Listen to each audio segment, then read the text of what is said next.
All right, I'm here. I think I'm here. I'm here. Hello. Oh gosh, I'm so disorganized today. I was just finishing another email. It's just been so busy. So in the live chat, we've got Ill Bill. Oof, 3 hours. That's 4 a.m. But I'll try. Oh no, did you write that earlier? What's the timestamp? Wow, that was a while ago. Yeah, sorry, I can't live stream at a better time for a lot of people. Yeah, this is the time that works for me. So yeah, I'm sorry. I used to live stream maybe like 7 hours earlier than I currently do, but that just hasn't worked out. Especially like once the whole world went nuts and we're all staying at home. Yeah, with everyone home, for me, live streaming, it's just a little bit too weird because the way I talk to the camera, the way I talk to you guys is a bit different to like how I talk to my family, and having the two different things happen at the same time is just it makes my brain go ah. Anyway, wow, hello. I actually scheduled it this time. Are you proud of me? So that we're not like, getting confused. Anyway, yeah, so I was literally just finishing an email going, oh no, it's almost 8 o'clock. What am I going to do?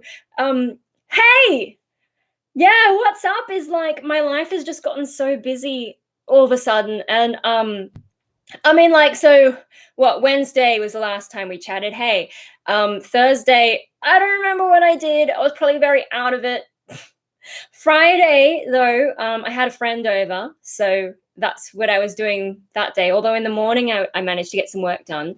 And then Saturday, Sunday, I actually don't remember what I've done on individual days, which is really bad considering I've been heaps busy. But I don't know. I could probably look on Facebook and see what I was actually up to each day. But no, it's just been really busy, and I was going to record something on Monday, but then it turns out Dad is working from home all week, and so I thought, well, better not, because I was doing stuff in here, and he's just like constantly coming in, not even for any reason. Like I had Neopets open on one side of my screen, and I had what was open on the other side? I'd been watching some YouTube videos, and there was an analysis of, oh, I wish I could remember what the video was. It was an analysis of Star Wars, the Empire in Star Wars versus the Empire in Stargate, and sort of comparing their strategies for controlling the population. And I think I actually bought the box set of Stargate and just never actually got around to watching it. If Cam is here, you can laugh at me. I haven't actually logged into Facebook yet. It's just been too busy. Anyway, so Stargate, like I used to watch it on and off, I think like probably when I was in high school, or I don't even remember. So I've only like picked up hello. I've only picked up bits and pieces of what goes on in Stargate. And in the video I was watching analyzing the two empires, they just mentioned a species name. Turns out I think it's the name for people on Earth. So okay.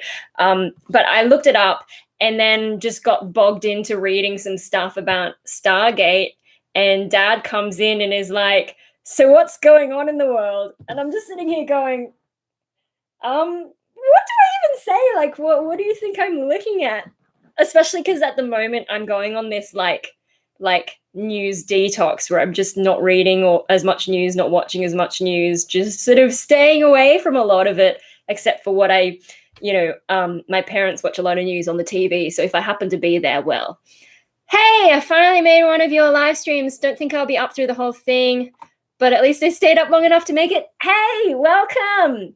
As I was saying to Ill Bill, who like posted in the live chat 4 hours ago, yeah, I'm sorry I can't stream at a better time at the moment. It's just, life's crazy. But yeah, anyway, so Monday I was going to make a video for you guys. One of those ones on my list that I've had for ages, just sitting here, like videos to make.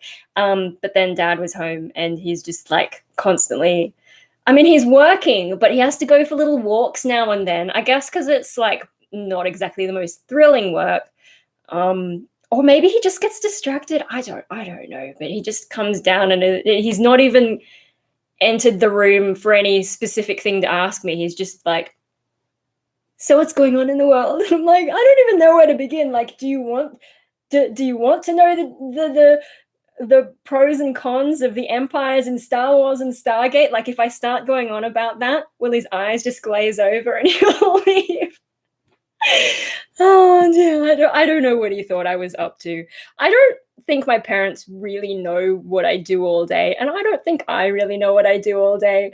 But no, I was telling mum about this, about how dad is just like constantly, like sometimes he would tell me work stuff, because my work from home is the same company as his, and yeah, so sometimes he talks to me about that, but sometimes it's just completely random when he's working from home, and I'm just like, I just why go to have a coffee? I don't know. So yeah, trying to make a video. I mean, I could be like, hey dad, don't come in, I'm making a video, leave me alone, don't walk in the hallway because it's distracting. And he'd forget, so I was just like, oh well, no video this week. And I think most of next week he's working from home as well, although not all of it, because I've found a day to kick him out of the house, but I have other things to do, so I'll get to that in a moment. But yeah, no, I was telling mum about the whole thing with dad coming in and out, and I started saying, like, they're this playing Neopets, and I'm reading science fiction background information, whatever, and I don't like the way I go to your room, dad. It gets a bit like that, doesn't it? But no, so the way that I rant and ramble in live streams is a little bit like when I'm talking to mum sometimes. Like, she'll ask me a question, which is like a bad idea generally, because if you ask me a question and give me the space to answer, I just start talking for ages. And so, like, we haven't gone to as many lunches as we would like. Like, before the whole pandemic, we were going out to lunch like almost once a week, and so we'd have our noodles and be chatting, and there's always a point when I'm chatting to mum that I can kind of see that she's had enough and her eyes start glazing over, but she doesn't know how to tell me to stop. So when I was telling her about this whole thing, uh, I didn't want to say too much. Like, I was like, oh yeah, so and I was just looking at this space stuff, and like, that's not what's going on in the world. How am I supposed to answer dad? I didn't want to go on a rant about the Empire in Star Wars versus the Empire in Stargate. And I was going to leave it at that, but she sort of lingered in the doorway. We're in the other room, but she sort of lingered in the doorway instead of completely walking away. And I'm like, should I keep talking? So because she didn't, like, I gave her space to escape and she didn't escape. And so I'm like, yeah, so the Empire in Star Wars, the people are too educated, and that's why there's a rebellion. Whereas in Stargate, and I think mum maybe has seen a bit of Stargate. I don't know. She definitely watched a bit of Star Trek and got into that just randomly. Like, she watches more TV than me, and sometimes I'm surprised the things she comes across. But anyway, I was like, so Stargate, the people are very uneducated, and so they don't really know that they can rebel. And that's why that empire lasted for thousands of years, whereas the empire in Star Wars was like 20 years. And so, I'm just going on this sort of nerdy ramble, and mum just didn't take the opportunity to escape. And I'm like, maybe I should escape at this point. But I don't know, because I think she does sometimes find some of the things I say interesting, but then sometimes I go a little bit too deep, and she's like, okay, brain shutting down now. Religious subjugation versus political subjugation. There's a bit of that, but I think, if I can remember, I think it was Space Doc who made this video, and it was something like how to rule the universe, or I don't know. And he starts off the video saying, I hope none of you ever have the opportunity to actually use any of this advice, but, and I'm like, oh yeah, no, I'm going to take some notes on that. But so with the main argument was, like, in Star Wars, like, for example, the people of Alderaan, very educated, like, they know what's going on in the world. They've all got similar technology. Yeah, they're just they're intellectually at a similar level to the Empire, and so it's just easy to rebel. I think because what he was saying is the Empire's tactics were mainly about fear rather than about having spaceships that can actually do stuff. Like the TIE fighters are really badly designed, blah, blah, blah, blah, blah. And so if your military isn't effective, then just using fear isn't going to work against educated people who have that sort of technology, I guess. Whereas in Stargate, the alien dudes, they have really insane technology. They may have stolen it, I don't remember, but because I haven't watched the whole thing, but like they've got insane technology. Whereas the people that they subjugate are basically peasants, and they don't have fancy technology, and they're not educated. They're mostly illiterate, I think. And so when one of these alien dudes comes along with his fancy beam thing and just shoots some guys, the people are like, oh my god, this is magic. And like, what's that saying, that sufficiently advanced technology is indistinguishable from magic?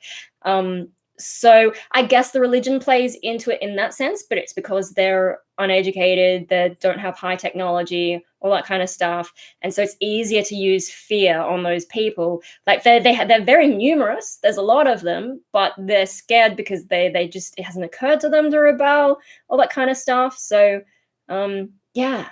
The God Emperor in June did subjugation best. He ruled in a tyrannical sense for 3,000 years, so that when he died, all the mankind would disperse and prosper.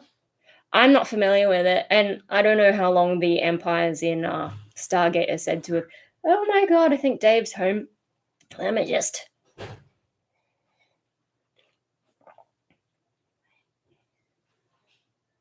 Oh dear, it's going to take him a while to. We left him some dinner, but not much.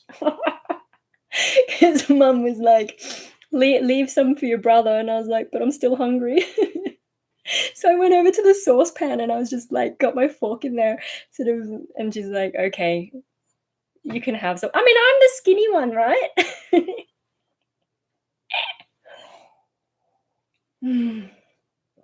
Anyway. Oh dear. So, hurry up and go to the kitchen already.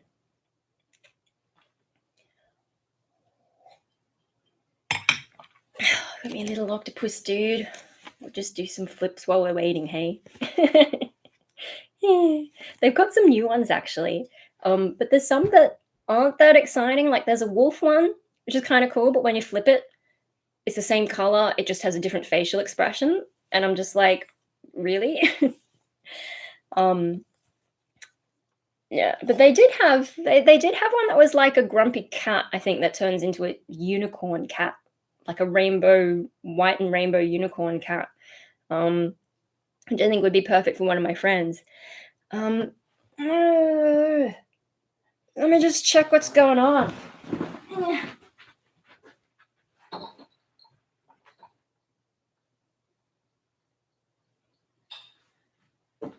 I'll just close my door properly. Oh, if Hope wants to come see me, he can scratch on the door. Anyway, so my week, so Monday was the best chance I had to make a video, and I couldn't because people are home. And that's one of the tricky things about post-pandemic life. I mean, I guess it's still going, but in Australia, it's not too bad here. But yeah, no, with more people at home, working from home, and just like people's schedules being a bit less predictable in some ways. So it's a bit harder for me to make videos at the moment. But no, the things that are really taking up my time at the moment is so next week. Is it next week? No, in this next week between now and next Wednesday, right? I've got 2 auditions to, band auditions. I've got to do some voice acting, which is like exciting and different. And, like I'd sort of I think we arranged it last year, but it's like actually happening. And it's happening now. So that's another thing I've got to do. I thought there was one more thing. Oh, the music video. That's another thing that's been taking up all my time because I'm so close. So I was like, well, I could edit like some of that video that I've had lying around for ages.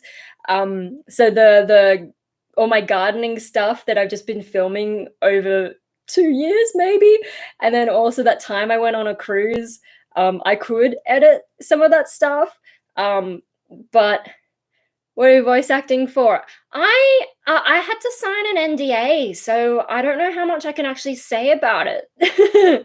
I guess when it comes out, I'll tell you guys like that's me in that thing. But no, so I'm doing some voice acting. I think that's all I can really safely say. Um, I think the NDA is mainly for like the footage that I'm being allowed to see that I'm voice acting over.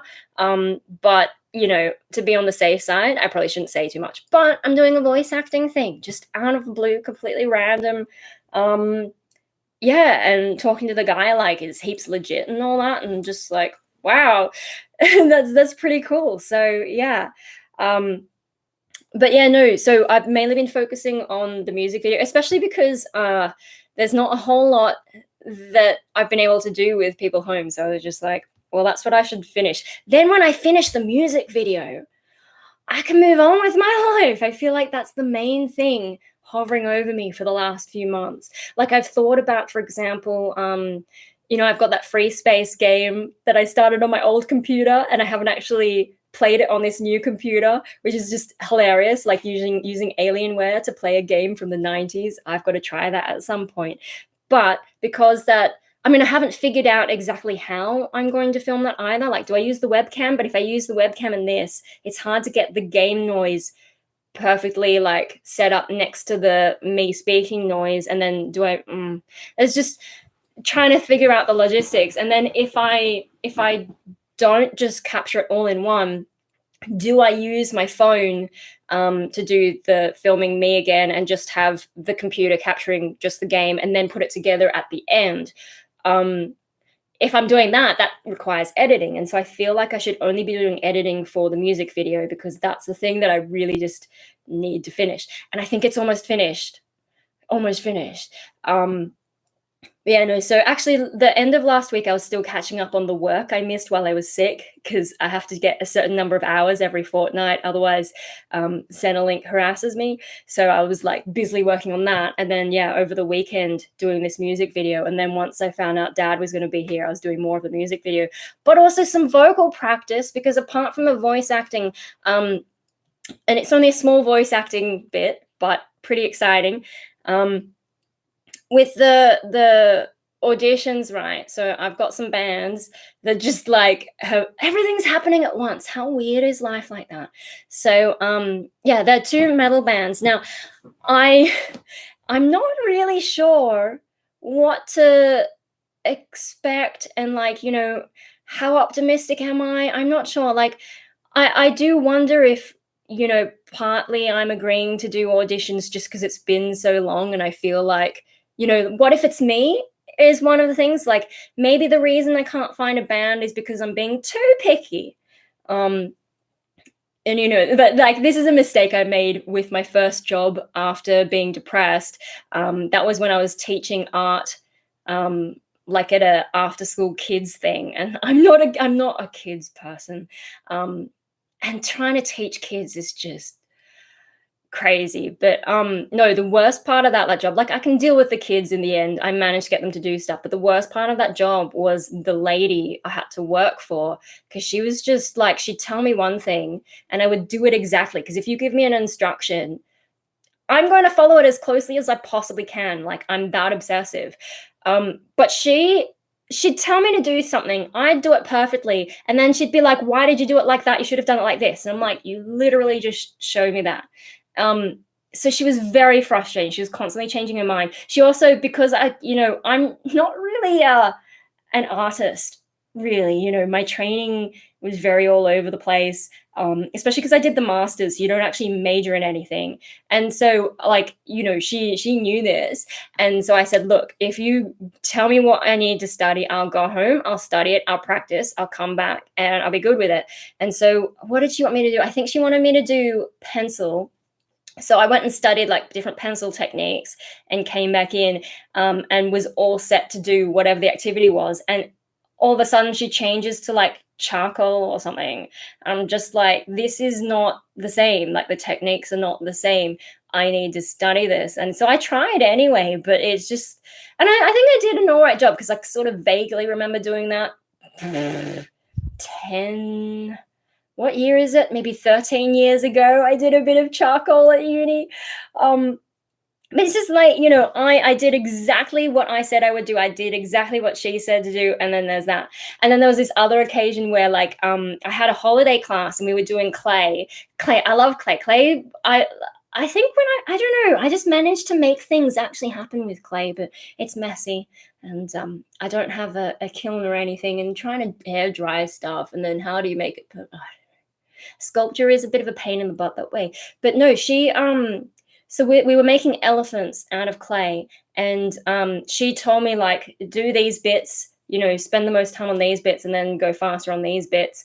And so like, I was like, I don't know why I would spend so much time on this one thing, but okay. So I did exactly what she said. And then she came through like halfway, like, oh no, you're going too slow. You should have done this and this and this. I'm just like, make up your mind, woman.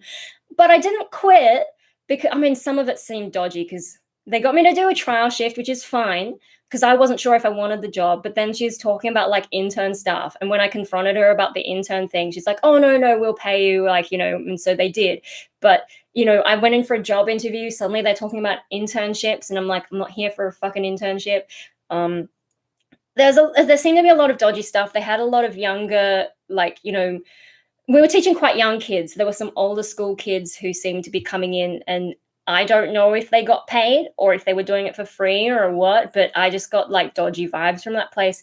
But anyway, no, I didn't quit. Like, she was really frustrating to work for, but I didn't quit because I was like, I've just been depressed for 2 or 3 years. Maybe I only want to quit because depression has made me less resilient. Like, maybe I should stick with it.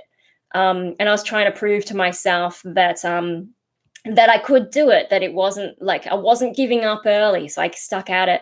But it was really awful. And so, like, the day that she's like, pulled me over for a chat, I was like, fuck it, let's do this. I'm out of here. I think she was trying to work out where I was at, but I was just like, I'm not even going to pretend that I'm desperate to be in this job. I'll just be like, yeah. And so, yeah, that gave me a good excuse to get out of that place. But she was just nuts. Like, I don't even know what she wanted from me at that point. And so I was, yeah, pretty damn happy to get out of there. It was also like, because of the way I am at the end of class, I would always do heaps of cleaning. Like, I know I seem like a slob at home, but if you were paying me as a staff member, I just go into that employee mode. And so I'll sweep stuff. I'll wash all the goddamn paintbrushes that people have just left in the sink. Like, even other people who were employed there don't wash up the stuff. So I would do all that. I'd sweep everything, wipe all the tables down. You get value from me as an employee. Like, I just go into that mode, and employee me is different to at home me. Yeah. So she lost all that work. Fuck her. I'm not doing, like, I always tend to overdo things. Like, even with Punk Rave Australia, when I was trying to help them with their social media, like, I didn't get paid for any of that. It's just because, like, when I see something being done wrong or badly, I'm just like, I can't help myself. I want to fix it so I don't have to look at failure all the time, just because they were struggling with their social media. I think they're still struggling with their social media, but I haven't been in touch with them for a while. So, but yeah, and there's all these kinds of things in my life where I try and do more than I should. I think that's one of the reasons I burned out with Rainbow Death Ray, because I was trying to do all the management, trying to do everything DIY. I just overdo everything. And like, I was complaining to a friend about this, and she's like, why do you care? And I don't know why I care. I just accepted failure. It's like with this music video, right? Like, it's not anything special, really. It's just a collab with a guy overseas. It didn't need to be anything fancy. But once I got an idea, I'm like, I'm doing the thing. And so, like, I'm happy with the result. It's looking really cool, but I really didn't need to put all this much effort in. And I mean, I put so much work into it, and it looks so good for like, I just filmed, well, yeah, I filmed most of it. Some of it he filmed and I've like edited it in. But I just filmed at home and I've managed to make it look like it's not completely DIY. Like I've managed to get some fun stuff in there. Goodness, goodness. Because I've put so much into it, I'm like, oh, should we like approach music media to do a proper release? But like, what for? What for? It's his project, not mine. I'm just a featured artist on it, with a little bit too much video work going on. I kind of can't be bothered. Like, I've been following those things about how you get going in the music business, and it just doesn't seem worth it. Like, why do I care? So I'm trying to be like, okay, no, we're just going to, I'll announce it on Facebook, I'll post it here on YouTube. I might post it in a few Facebook groups. I might post it to my high school group just to troll them, like, private Catholic schoolgirls we all were, and I'd be like, hey guys, here's another thing I've done. I post things in there now and then because I was the quiet one, the nerdy one at school, and so it's fun posting stuff that they just wouldn't expect me to have done. Yeah, so I'll just post at the usual few places and that'll be it. And there you go, because yeah, who cares, right? Just get it over with.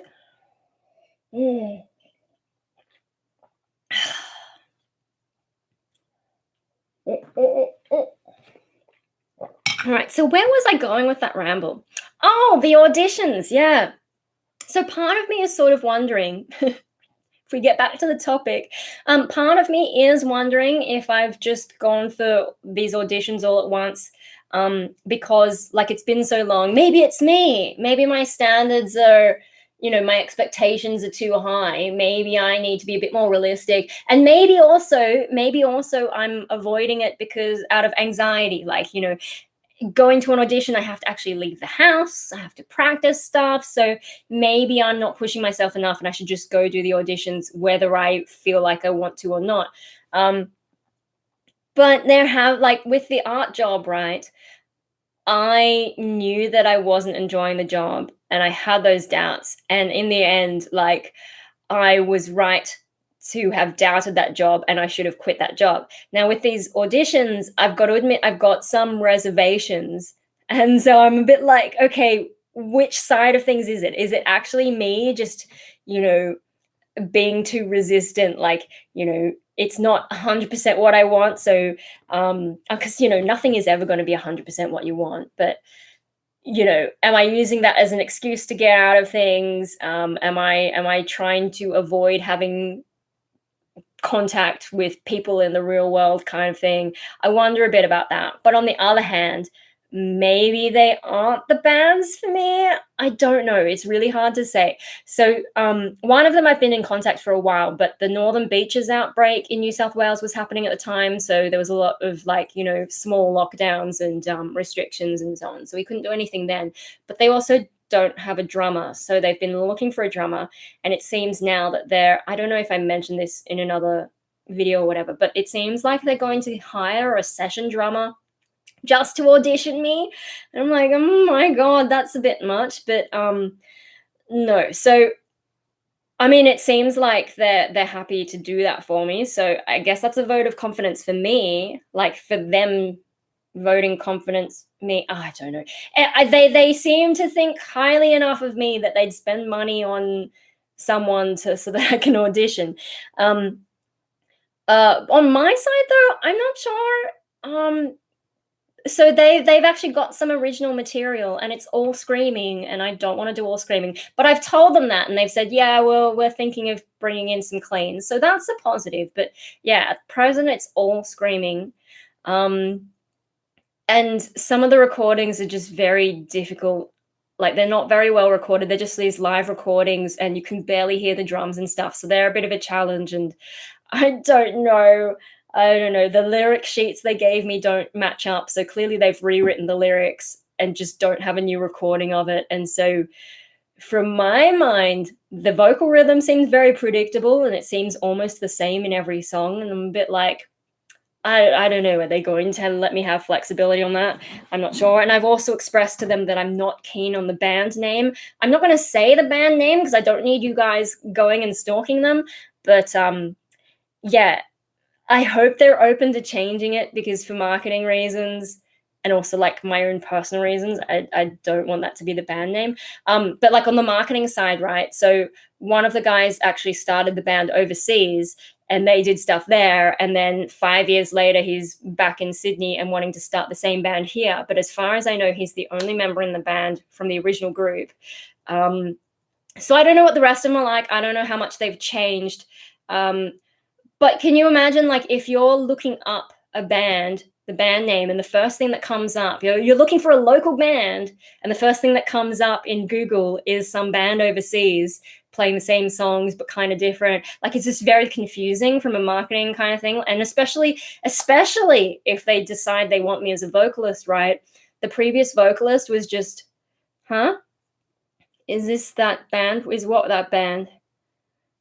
This isn't the band that I joined last year. No, this band was overseas. But yeah, no, their previous singer was like this big dude with neck tattoos and whatever, like your stereotypical hardcore screamy dude. And I'm like, I'm this. And so the image is completely different. And like the things that I do with my voice are quite different. Like, yes, I can scream, but it is a different quality. And also I can sing clean. And my clean singing can be very girly. And so I'm just like, I don't know that this band name is going to work. Now, they did say they're open to the clean vocals, but he didn't answer my question about the band name. So I'm a little bit like, well, I guess that's something we've got to talk about when I go to the audition. But, you know, at least I have an idea of their songwriting. I'm not sold on some of the vocal stuff, but hey, like that's where they're at now. I'm going to have to ask them about their direction and what their plans are, because I think that that will influence whether or not I'm actually interested in the end. But it's very hard to know just from writing emails, I guess. I guess I'm a little bit reluctant, but benefit of the doubt, I guess. They're so enthusiastic, it's kind of hard to like say no. And when they said they were gonna hire a drummer, I was like, hang on, guys. Maybe I should press pause for a bit. But they're like, no, I've already booked a thing. And now I'm like, oh, I can't really pull out now, can I? So I'll go do that audition. We'll see how things go. But I am a bit iffy. Now, the other group, the guy, like, this is, not like you have anything better to do. I always have stuff to do at the moment. It's like everything at once. All this vocal stuff all at once, because 2 auditions and voice acting, that's all vocal stuff all in the same week. Like this is all happening before the next live stream. So yeah, there might not be any more videos this week either because I'm just too busy. But no, when it rains, it pours. We actually are starting to have a bit more rain tomorrow, and then there's a thunderstorm on Friday, I think, and then random sun on Saturday, and then it goes back to being rainy again. No, the other band, right? So I think they've just started, and so it's just like a drummer and a guitarist. And they came across one of my little band profiles, and so we've had a little bit of correspondence. And he's been pretty good with the communication. The guy that I'm talking to, like, he'll respond fairly quickly. There are a few things that got a bit confusing, but no, like he's making an effort, so that's cool. We're set to have a big storm on Thursday. Thursday's tomorrow for me. I don't know what time it is where you are. But yeah, so they've got good communication. They should, but because they're just starting, I haven't seen any of their originals, and so it's hard for me to gauge like what's their songwriting like. You know, I'm always a bit apprehensive about the new bands because yeah, it is so hard to know those things. I mean, they've told me they're influencers, so that helps. I think maybe we're on the same page. Some of the clips they showed me of them just jamming were a bit confusing because they actually showed like them playing punk and grunge type stuff, which I'm not really into. But I think that they explained that's just them, you know, playing together, making sure they work together well. So they actually are planning to do metal, which is good. But yeah, when it comes to songwriting, I don't know what they're like. One of the guys had a SoundCloud with some of his originals, but it's mostly not metal and it's quite old, I think he said. So probably not representative. And yeah, so I'm not sure, like, I mean, I don't know how well they play the metal songs that we're going to be doing. They saw my This Fire Burns cover, so I'm doing that again. And actually, I feel like I need to redo that cover because my voice has already changed since I did that. That was only maybe 2 years ago. And so there's some things about my scream that have changed. That's kind of fun. Like I can actually hold it for longer and stuff like that, and do some of the weird pitchy things that I was trying to do in that better. But hey, no, I've got to do the Taylor Swift cover first, don't I, guys? I haven't forgotten, don't you guys worry. And I've been playing around with the Taylor Swift cover a little bit, trying to figure out how I'm going to do this. But no, I've got to finish the music video first. Anyway, yeah, no. So I think we're also doing Disturbed. Now, with Disturbed, that voice that I used, I think I'm doing something weird, and so it kind of messes up my voice if I do it. And so I've said don't pick Disturbed, but they've picked Disturbed. They wanted to do Down with the Sickness, but like I can't do that. Like it doesn't. You know, you've got to get that glottal stop going, and it's very hit and miss for me, especially if you're going to chuck distortion on it. So I said, let's just stick to voices. I suggested some of the other covers, but I guess maybe they're not into them.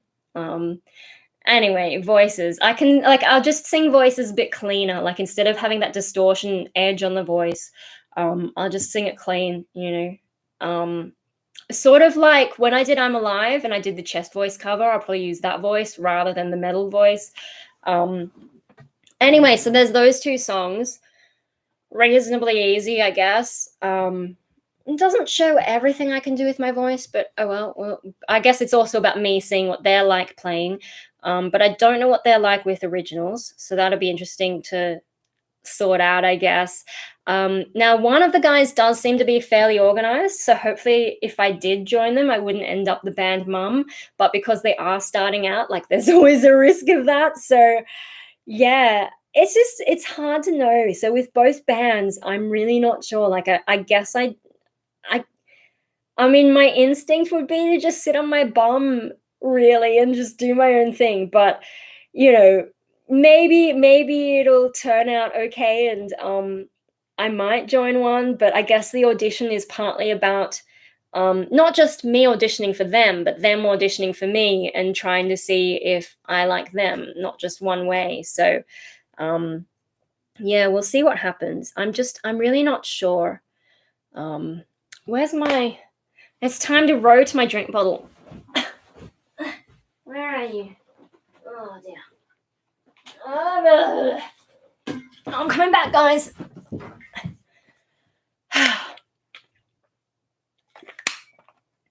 All right. Anyway, so those are things that are happening in my life. The main things, it's 2 auditions, 1 voice acting thing, and hopefully finishing this music video. Is that a cat in the box? Oh my god, that's so cute. What else do they have? I've never actually used the whole emoji thing. I guess I don't really watch people's live streams though. I just do them myself. Oh my god. Oh, there's a few. No. Where did you get the cat in the box from? Oh, there he is. Yay. Oh, and there's another box thing. Sorry, just playing with the... Hey! Oh my god, this is why I need to do that membership thing so we can have more cute little pictures for the live chat. Hey, but I've just been so busy. Like, I was telling my boss how busy I am today at Bonsai, and he's like, you know, for someone who's not very employed, you're very busy all the time. And I'm like, yeah, I know. I don't know how this happens. I just, oh, it's too bad I can't get paid for all the random stuff that I do.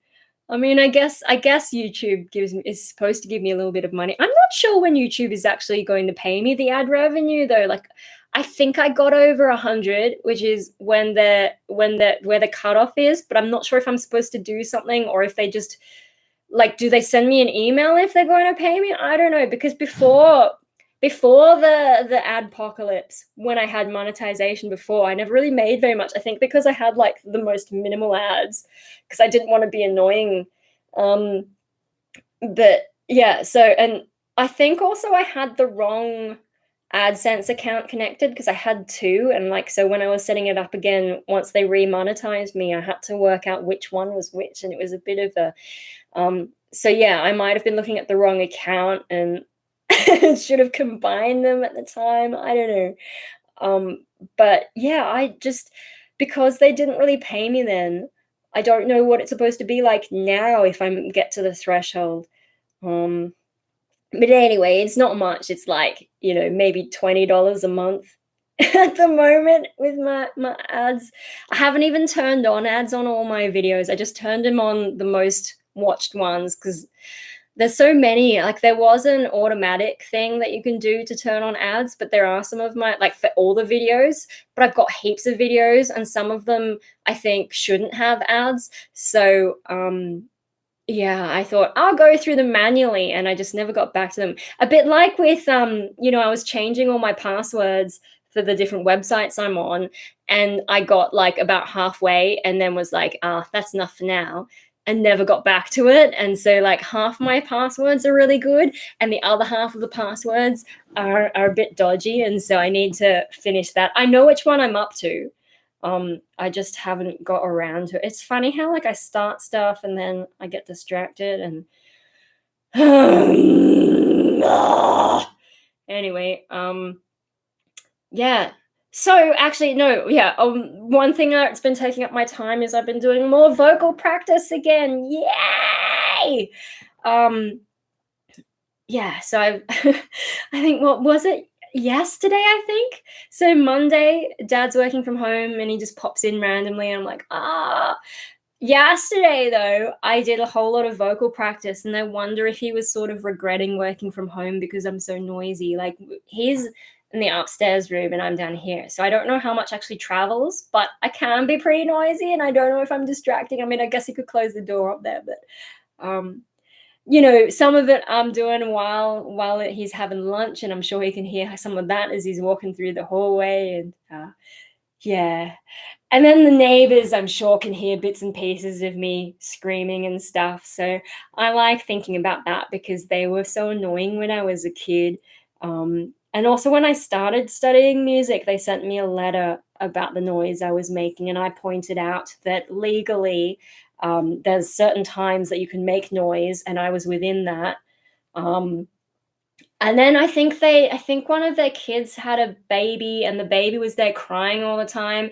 And so they stopped complaining, I think, maybe because they realized that they were making noise too. But no, once I like maybe was last year or the year before, some guy on the street came like knocked on the door and was like, we found these keys just in the street. Don't know if they're yours. Whatever. And I was like, oh, I don't know, but I guess I'll ask around because no one else was home at that time. And it turned out it was none of our keys. So I had to find out who it was, and it had this little tag. And so I called the company with the tag, and they were able to identify it was my neighbors. And when they like I was on the phone and they're like, oh yeah, well, we'll put you in touch with them. They hadn't told me who it was at that time. And then all of a sudden they're like, oh yeah, no, they're from 47, whatever. And I was just like, oh no, I think I know who this is. And then she's on the phone and I was like, hi. But she was very nice. And I got a card as well saying like how good I was finding the keys. So yeah, now they were nice to me that time, and they haven't harassed us in a long time. But I do kind of wait, wondering like, will I get a letter saying stop screaming all the time? But I don't scream. I scream for maybe an hour at most. Like I wouldn't scream too much longer than that because I got to rest my voice as well. Like vocal hygiene is very important, right? So yeah. I don't know. I don't think they'll complain, but it's something I wonder about. Maybe they've gone deaf, except that she answered the phone, so no. Um, yeah, anyway, neighbors and stuff. What else is going on? I think that's the main stuff that's going on with me, hey. Oh, and yeah, I haven't really kept up too much with world events, although there have been some things on the news and I'm just like tired of it. The media has I think maybe in the absence of Trump, the media, at least here, has just, found other issues to cling to instead of finding like lots of news. They just find like a few stories that they just want to attack all the time. And I'm like, oh my God, move on. This is an elbow cough. Don't you love it when, like, they tell us to cough into the elbow, right? But then you see everyone like doing the touching elbows as a greeting. And I'm like, why? Can't we just do like that or something, or bow like in Japan? Just something non-contact. Why do you have to touch the elbows, which is so close to where you've just been coughing? It's weird. Like, I know you're not gonna rub your face with your elbow because like that's quite difficult, but I think Biden buyers regret have said in how much just no touching. Yeah, exactly, no touching. I haven't really kept up with what's going on in America. I heard there was like they passed some stimulus package and people get like $1,400 or something. But here in Australia with JobKeeper, it was like 1,500. Yes, in Australian dollars, but we got that every fortnight instead of a one-off payment. So I find it weird that Americans think their country is so great when they don't actually get that much support, and things are crazy there, and the healthcare system is very scary over there. Yeah, I don't know. America is very strange. I think Biden has started his first war. Oh, what has he done now? I feel like America just likes to fight amongst itself. Like, how much of that is in its history? Civil wars and so on. Like, it's like the idea of calling it the United States just feels like it's been wrong forever because it's been divided as hell. I mean, you've had some interesting technology developed there, but that's like a small subset. Like, that's not America as a whole creating the technology and being successful. Most of the US is a third world country, apparently. I guess it's a bit like, in China, like you always hear about the big cities like Beijing, but out in the rural areas, people aren't doing so well. The US loves itself somewhat. So one of the pictures going around is like, when it's the Republicans, there's this plane and it's dropping bombs. And then the next picture is like with the Democrats, it's a plane dropping bombs, but it has like rainbows on the plane and political like feel good slogans. I think no one in the US is doing well. Oh, well, there's like rich people, right? The US has a lot of rich people. They'd be doing okay, I imagine. And I think in Australia's become like a place to film movies because we don't have the same kinds of restrictions. So I think I don't know about Americans specifically, but people from overseas have been coming here doing the quarantine and whatever so that they can film movies here. So yeah, if you have enough money, you can come to Australia where we don't have such bad restrictions. And every now and then something on the news is like, yeah, how unfair is this when we've still got Aussies stuck overseas who want to come home but can't secure a flight, and how expensive the flights are and how expensive quarantine is. I'm kind of surprised that we haven't had an outbreak, at least in New South Wales, for ages. Like, all of Australia hasn't had an outbreak for a while, but New South Wales is doing well, and we're the ones bringing home most of the people. So maybe they did fix the issues with hotel quarantine this time. Maybe. There's always a chance something else will pop up. I'm not even like, yeah, we can't leave the country either, but you can get exemptions to come here for certain things. So like we brought a whole bunch of tennis players here. Yeah, tennis. That's important. And they're all the tennis players complaining about having to quarantine. I'm like, Surely you knew that was part of the deal before you came here. Also, you're being paid so much money to come here. I think I might live in some kind of pseudo North Korea. North Korea sounds like it's hard to get information out of there, especially now. But it doesn't sound like things are good there at the moment. They haven't officially reported any COVID-19, but there's there's been the occasional sign that things aren't quite as good as they're letting on, which I guess is standard for North Korea. No, Australians can't leave Australia at the moment. We can't even go to New Zealand at the moment, although I think they've been, working on that. I actually haven't heard what's happened with New Zealand. They had an outbreak, and so we stopped letting them come here, but I don't know if they resolved that yet. North Korea sometimes invites and hosts basketball teams. I guess that's like us with the tennis. But no, things are relatively good here. Like, especially New South Wales, I think we've gone like 40 or 50 days without a case. So yeah, heaps of restrictions have lifted. I'm not sure if gigs are 100% what they used to be, but like you can dance at a wedding and so on. So, and you can sing in choirs and stuff. I think there's a limit on how many people can be in there, but you don't have to be wearing masks and stuff. Lots of North Korea are hungry and prone to dying from sickness. Yeah, I don't know. The world's pretty messed up, hey. But there's nothing I can do about it. So here's me just sitting on the internet rambling about whatever, right? Oh man.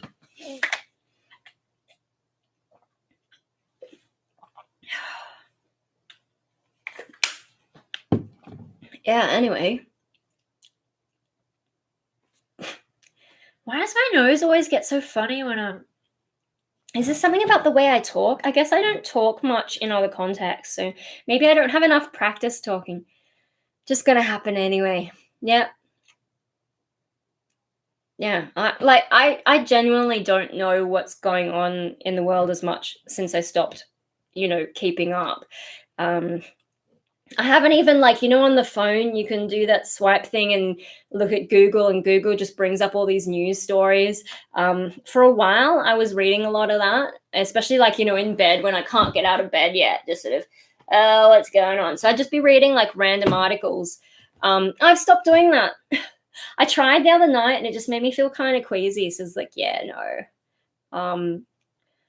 I'm definitely not checking it as much as before, and just sort of, I don't know, focusing on other stuff. YouTube has decided I need to know about roller coaster design.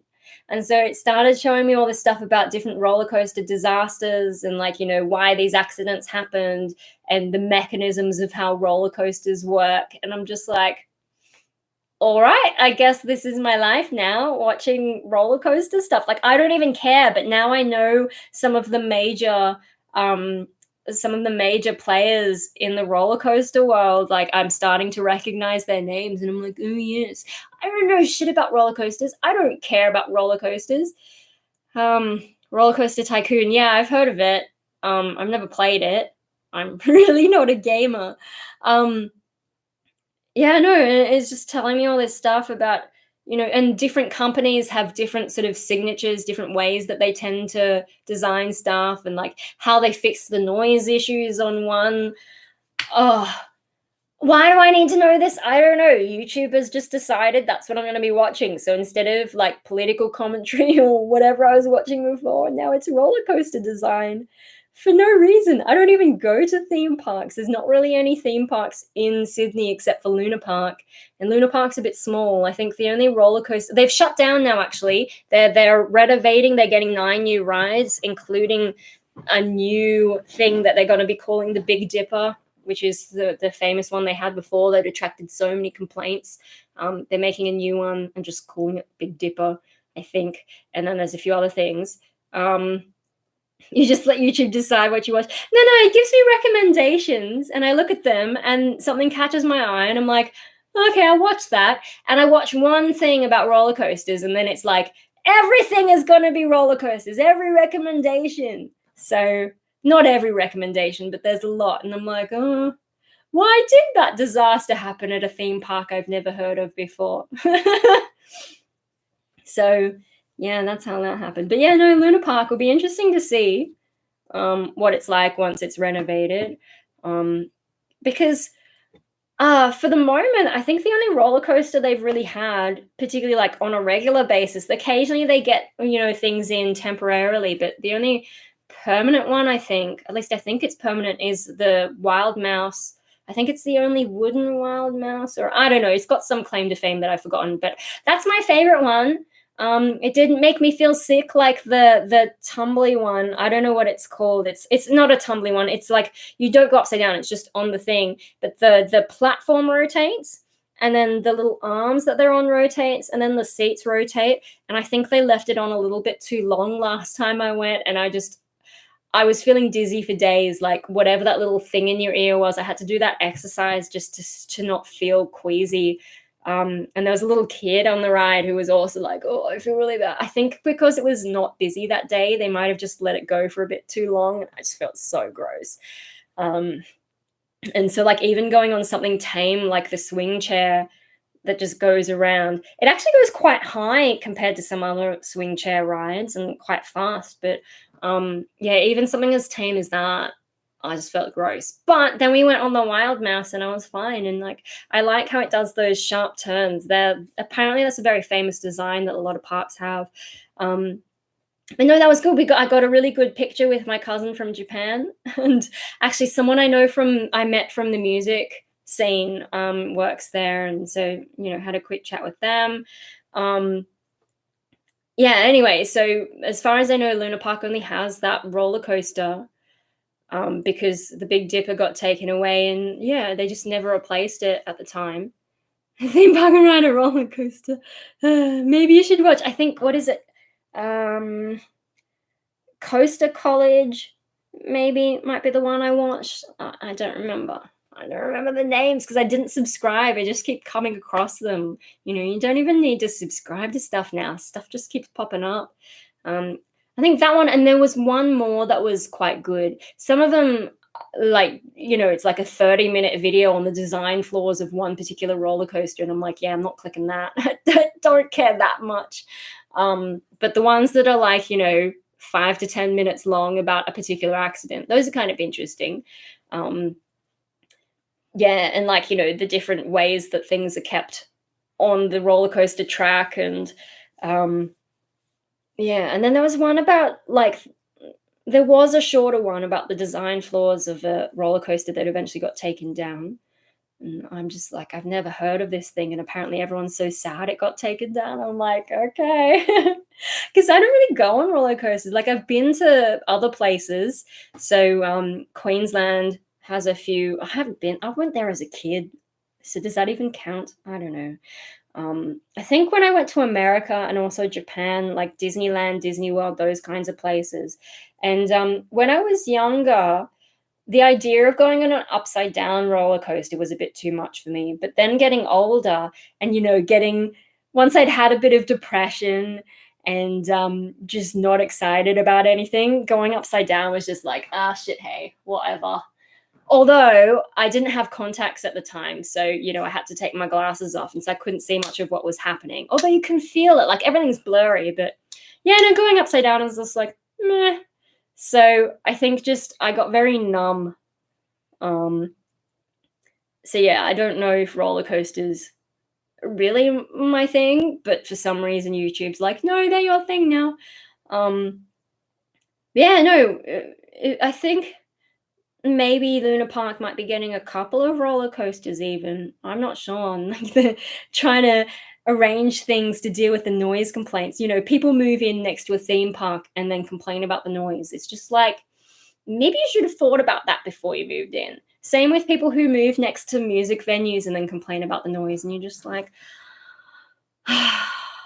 or if I guess if you intentionally move next to the airport, like, there are some places that are just going to be noisy, and if you move there, that's your own fault. Maybe you got a good price on it, but there could be a reason that it's a little bit cheap.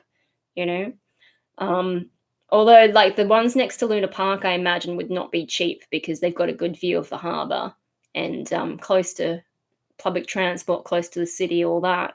Anyway, no, it'd be interesting to see what Luna Parks actually looks like when it's finished. I think it's maybe reopens halfway through the year. I don't know. Mikey goes a lot because, or he did go a lot. He had a membership, but I don't know what the deal will be after that.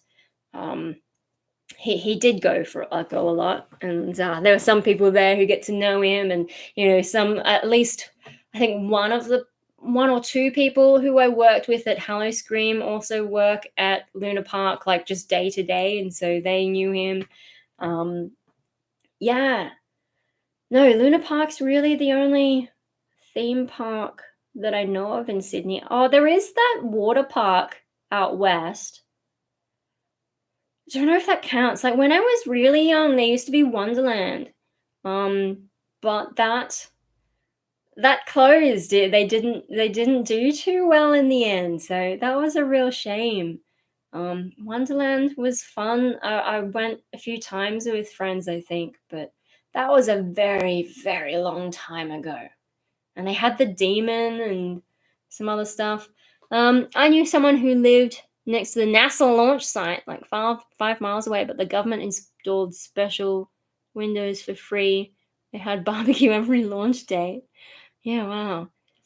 What was I watching? I was watching something recently to do with NASA. Oh, Retro Report. On Facebook, they posted a thing about, was it the Columbia?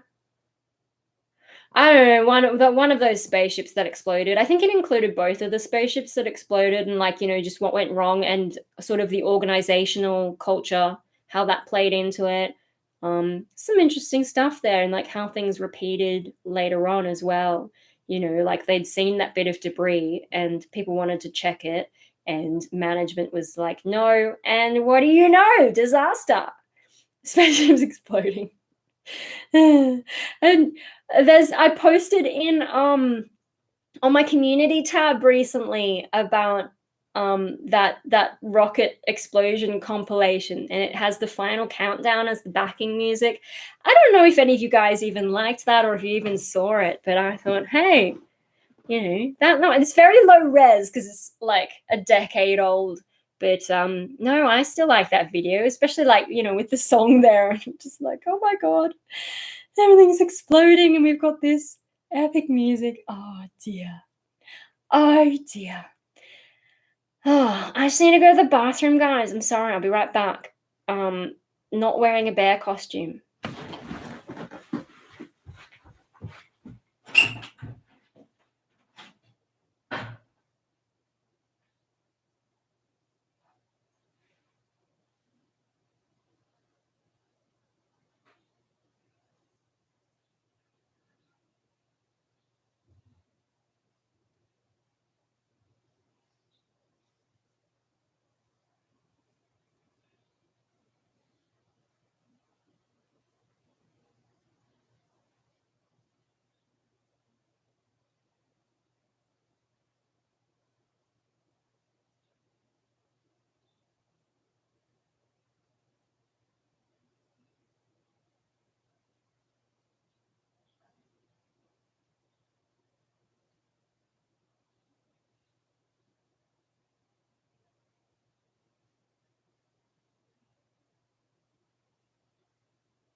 Oh, oh dear. What am I doing with my life, guys? Got me, huh? I never see this unless I go look. Oh god, did she get a bad costume? Just put on some hand moisturizer if you're washing your hands a lot for the pandemic. Having like a huge pump bottle, sorry, this one, a huge pump bottle of moisturizer is great. That's such a convincing bear. No, I'm sorry. That took me longer than I meant to. I was just sort of sitting there and I started thinking about some tax stuff that I need to sort out for this voice acting thing. And then I was like, wait, no, I'm live streaming. I can't just sit here and think about stuff. I'm sorry. Oh my God, I'm so terrible. Dear, oh dear, oh dear. Hang on. I'm going to put back in this now. No, I was genuinely just sort of zoning out, thinking about all the things I need to do, and yeah, and I was like, oh shit. Oh dear. Oh no, why am I like this? Damn, my water's getting a bit low too. I'm gonna have to go and grab some more in a bit. But no, I will try and focus for like 10 minutes. Oh dear. Yeah, no, sometimes I just sort of zone out like that and forget what I'm doing, and can imagine how chaotic some of my days are when I'm planning to do a thing and then the brain does what it wants to do, right? Oh, last night I had this crazy dream. What was that? Yeah, no, it was something to do with like you don't even do drugs. I know, hey? That was one of the things my ex pointed out about me is like, I don't do drugs, but I think it was more about my music taste. Is apparently I listen to a lot of, or did listen to a lot of music that is like associated with drug culture, and usually people are on drugs when they listen to it, and I'm just there like chilling along. But you know, my ex said a lot of things, so take that with a grain of salt, hey. No, I had a dream that had to do with like asexuality, and I was just like, eh? But I think actually, no, there's been a few things. When did that last come up? Oh, see, like my brain's so muddled, I don't remember why it came up now. There was like a Blair White video about super straight and stuff like that. And oh, I know, I had to do a survey. It's run by like the ABC and someone else, and like I've done surveys with them before, and so they're like, here's another one, we're getting ready for some other survey, please do this. And one of the questions was like, assuming you're not in a relationship, would you consider having a relationship with, and then a list of different people? And I said no to everything because I don't want a relationship with anyone. Super Straight Rocks is such a great well, it started as a joke, right? And then people had just like jumped on the bandwagon, and now there's also like super gay and stuff. I'm just like, oh, internet, what will you come up with next? But no, this survey that I had to do, they're like, who would you consider dating? And like the first one was like, would you consider dating an atheist? And I'm like, nope, I am an atheist, but I don't plan on dating anyone, so I have to say no, right? At least that's how I interpreted the question. And so it's some things like, you know, would you date someone who's trans? I'm like, nope, I'm not planning on dating anyone. There was a whole list of stuff like that. Like, would you date someone of it was probably like a different race, or they went through this whole list of groups, and I was just like, no. It's just because I don't plan on dating. They just assumed that's pretty funny. They just assumed that we all want to date. And so at the end, like there were other things that were dodgy. Like they were asking about our racial background, like racial ancestry. And the page for that, instead of having like drop-down menus or a box you could fill in, they tried to list every possible country or, you know, little group in 2 columns. Just like all these buttons all the way down the page, and like trying to scroll through them. Like there's like 200 and something countries on the planet, and then cultural groups within some of them as well. And you're trying to list all of them. In 2 columns, only 2 columns. I've got a 4K screen. You could fill up my screen even if you wanted to do that. And so I'm trying to scroll, I'm trying to find where the fuck is Japan? Like, it was in alphabetical order, but it was like sideways. Oh no, it was in columns. So A, B, C, D, blah, blah, blah, blah, blah, and then at some point it starts off there. And so it was just like, which one am I? It was just.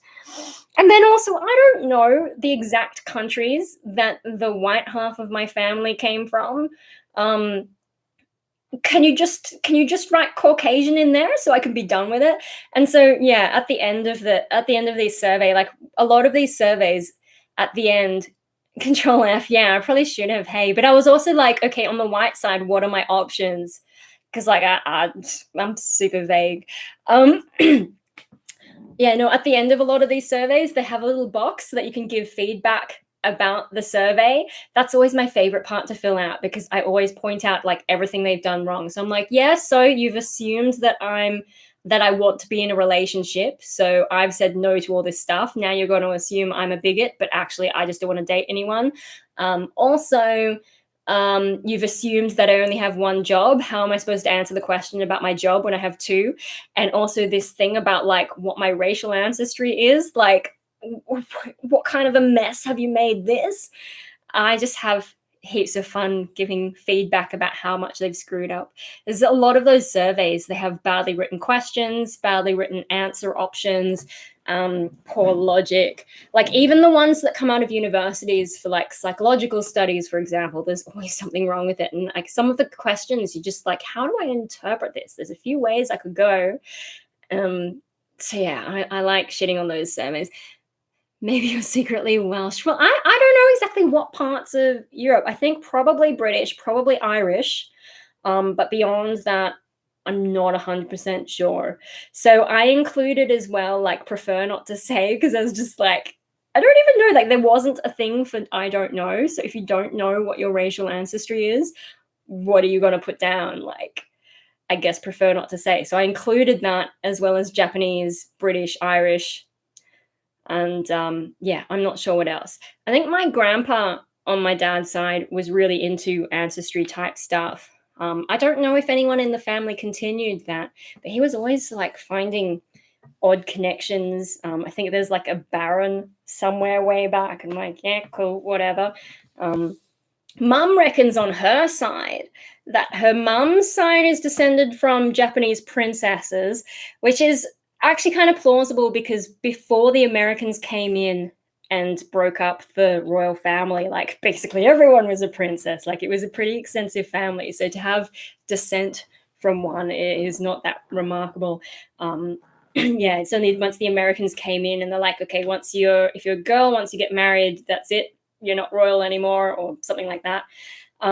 But on the dad's side, she was saying like, yeah, no, they're all thieves. And I don't know what to believe because when mum makes up a story, it sort of changes over the years. Like, the one where like in high school, she was in a motorcycle gang was originally just her having a motorcycle and riding around Japan. But at some point that story became her motorcycle gang. So I don't know exactly what to believe when mum talks about stuff, but that's what she says about our ancestry on the Japanese side. With all the wars and invasions, Europe is pretty mixed up. Oh, yeah. Yeah, I can't keep up with European history. Although there's that channel that does like short history things. What is it called? I don't know. And they're these cute little cartoon things, and sometimes people catch a severe case of death and just fall over. Oh, I forget what it's called. Like there's all these channels that I don't actually subscribe to, but they pop up in my recommendations a lot. Your mom was in a motorcycle gang. That's what the story is now. That's what she says now. I think she just rode around on motorcycles, and I think she had a lot of disdain for the school system as well.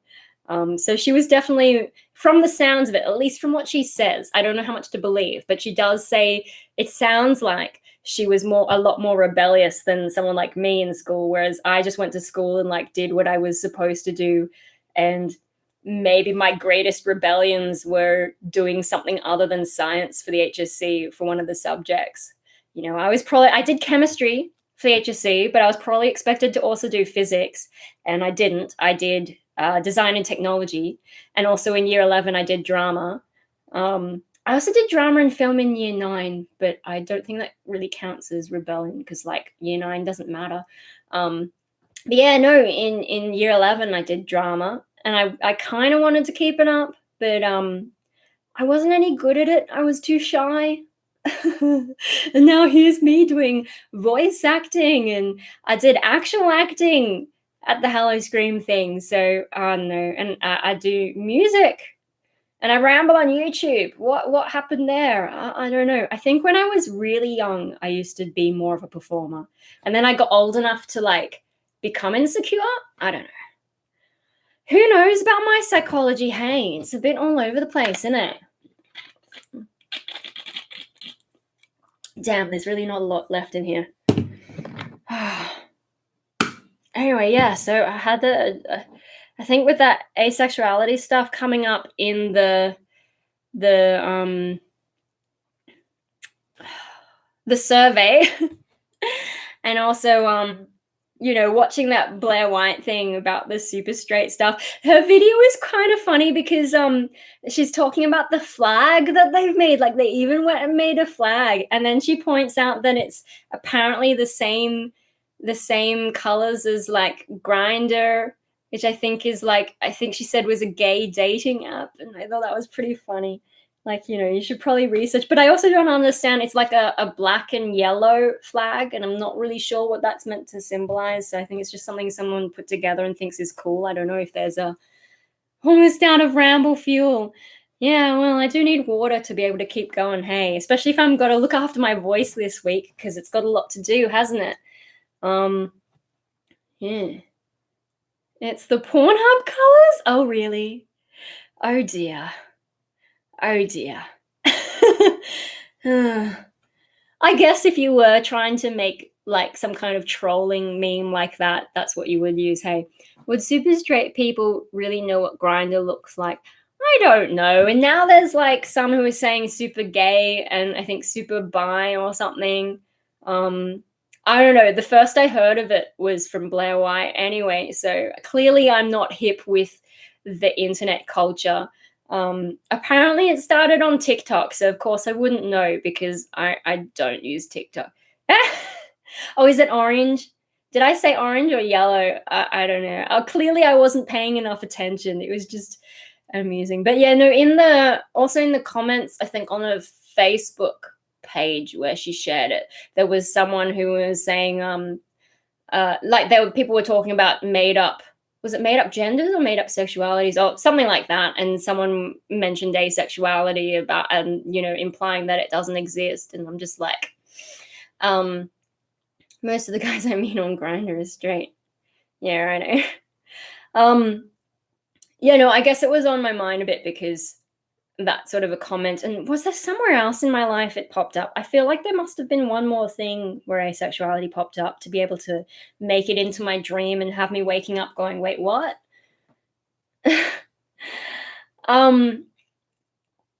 Yeah, no. I don't know. Like that's the other thing, and the bloody Mardi Gras was on, which is basically like gay Christmas, right? So they had that in I think the Sydney Cricket Ground this year. Usually they do it on Oxford Street, which is like, the main gay shopping strip in Sydney. Or at least that's what it's supposed to be. I don't know. I used to have to catch the bus along it to get to uni, and there was a Thai place, and it was called Tie Me Up. I went there one time, and the pad thai was, it was all right.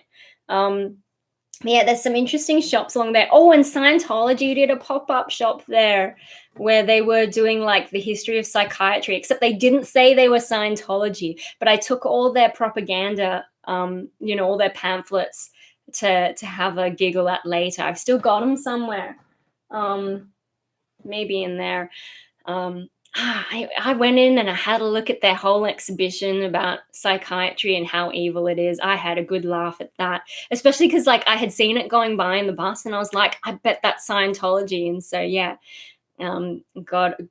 went back maybe later that day, I don't know, I went in and I'm just like, I gotta sticky bake this. So that was good fun. But yeah, no. So gay Christmas. And I no one invited me to anything. So because like that stuff just sometimes I don't know. I think there are some people who probably consider me to be LGBT, but I don't see myself that way because I mean, especially the whole gay Christmas stuff, right? The Mardi Gras. There's so much sexual imagery in that. And it's weird whenever you see a kid in one of the parades. I'm like, I don't think that's proper. But no, there's so much sexual imagery in the costumes and like the whole idea of the thing. And I'm asexual, which is like the opposite. So I don't feel like I'm a part of that group. But I think there are some people who seem to consider me part of that group. And I'm just like, yeah, I don't know. Although I'm not really a group person because even like with the asexual community itself, I've mentioned previously how I'm not into that either. I'd rather just stay away because, yeah, the asexual community is very strange and they spend a lot of time talking about relationships and stuff for people who are supposed to not be interested. Although there's the like the subgroupings of asexuality, and they've decided maybe they are romantically attracted or all these little things. And I can see where some of that comments on Blair White's thing, I can see where some of the criticism is it because they're looking at the whole community and the crap that some people are saying. And of course, a lot of it seems like made up and like, kids trying to figure out how to describe themselves. So I can see where the doubt comes up. But honest question though, would you be comfortable in an LGBT Christmas? I just said like it's full of sexual imagery, so no. Like the Mardi Gras is not for me. And I mean these days it's not even really there was a protest. So they had the main Mardi Gras thing at the cricket ground, but there was also a protest on Oxford Street. And I gather it's because some of them like they were actually part of LGBT, but they were protesting the cricket ground one because they said it's become too commercialized. And like they kind of have a point. I mean, they were also well, I didn't look very deeply, but one source said they were also protesting the existence of the police or something crazy like that. But their point about the commercialization of Mardi Gras, I can understand because it used to be a protest and now like there's all these companies who just get in on it. I'm pretty sure for marketing reasons, like very cynical kinds of support there. They're just all bandwagoning. And so like I understand that sort of a criticism. But yeah, no, when I was in school, right? So I went to a Catholic school and there was not talk about gay whatever. But there were people who mentioned things like Mardi Gras. And as far as a lot of us knew, it was just some party out in the city. Like, I think when the message gets that mixed up, maybe you are over commercializing it and missing the point. But yeah, I don't know.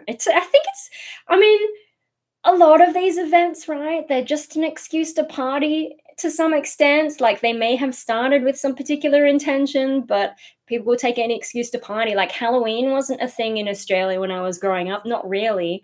But now people have taken that as an excuse to just party. Some of the like, with things like Anzac Day and those sort of war memorial days, there are some people who are genuinely still about, recognizing war heroes and whatever. But there's also a lot of people who just take it as a day off to, booze up and have a party. So a lot of these events, it's hard to keep them true to whatever you meant them to be in the first place. Why is there kids at Mardi Gras, especially with the bead economy? Huh? What do you mean? I don't know. I just saw like on the TV there was like a kid in one part of the parade or something. I didn't look that closely, but I was a bit like, why is a kid there? It just seems, a bit inappropriate to have kids in that situation. But hey, I don't know the story behind it. And there does seem to be bandwagoning by different causes as well. I don't really know exactly. I guess they're just doing a sort of recognition thing, or I think maybe the one on Oxford Street had a few particular things they were protesting, whereas I think the Mardi Gras, like the main Mardi Gras at the cricket ground, might have just been a sort of celebration rather than celebration awareness. What is awareness? There's an awareness day for everything. Mardi Gras used to be about eating all of the food left over from winter. Ugh. Yeah, I'm sure they took the word and, like, the general idea of it from somewhere else and just named the protest after it. Like, it started off with a protest, oh, maybe 50, what year is it? Maybe not quite 50, maybe 40 years ago. How is my maths doing? Not very good. I'm too tired. Um, yeah, no, the original Mardi Gras in Sydney, like Sydney's Mardi Gras, was a protest because, like, police were cracking down and, like, there were some shitty laws and stuff, and, like, it was this legit sort of thing. But then they started doing it every year, and at some point it just evolved into this big party and a parade. Um, and then, of course, corporations get involved and they want to have a piece of it and show, like, oh, we're so progressive kind of thing, as they do. Um, yeah, but where the Mardi Gras term came, I'm not sure, like, if the original protest was called that or if it's something that happened later, and I don't know where they got it from, what the symbolism is, because it's not something that I'm involved in. This is other people's life. And to me, it's always just, well, when I was younger in school, all I knew is it was some random party in the city that people were all into. And then getting older, it's just not something I want to be involved in. The imagery is too much. There was a gig, I think, like a metal gig the day after, and some of the bands I was like, oh, I could go see them, but then the rest were like sort of Mardi Gras type stuff, and I don't know if there was going to be nudity, but it looked like it was going to get close enough, and I thought, yeah, no, I'll stay home. There's a tricky thing for me is, like, there are some the main open mic that I played at before COVID was Chicks with Pics, and they've got a lot of LGBT kinds of stuff going on there. But it's not too in your face. It's just usually some of the lyrics I'm a bit like, hello. But when it comes to, like, more full on LGBT events, I do get a little bit uncomfortable because, like, obviously I'm the opposite of what a lot of it is about. It's a lot of it's about sexuality, and mine's asexuality, which is the opposite. And so I'm just like, yeah, I don't feel like this is the place for me, if that makes any sense. Yeah, I've got, like, dirt everywhere. I'm just going to fill up my water bottle. I'll be back.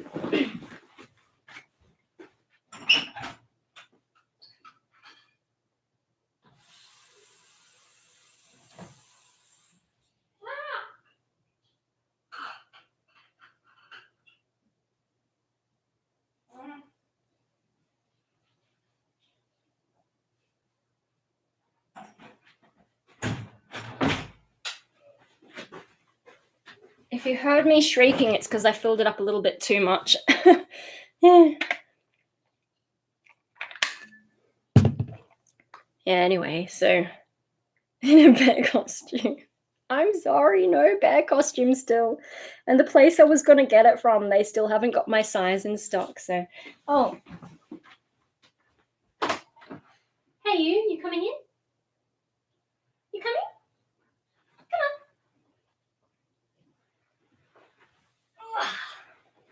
Gotcha. Come and say hello. It's Hopi. He doesn't want to be here. He just wants to get on my bed and chill out, don't you? Yes, yes. You don't want me to be holding you like this at all, do you? No, let me go, he says. But he's so small. What can you do about it? Nothing. You can't do anything about it, can you? Oh, and off he goes. And he's going to run away, maybe. No? Where are you going? He's not sure what he's doing. You are going onto the bed. Good boy, you can go up.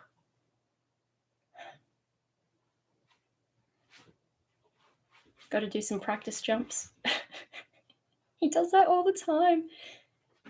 Oh, good boy. All right. Oh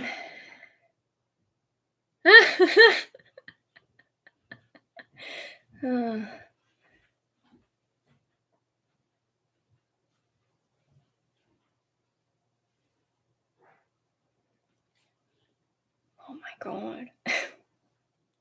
I don't know if you could hear any of that. No, with furries, right? I think I know someone who, or I've met someone who is one, and they've had like a whole fursuit made. And are you going?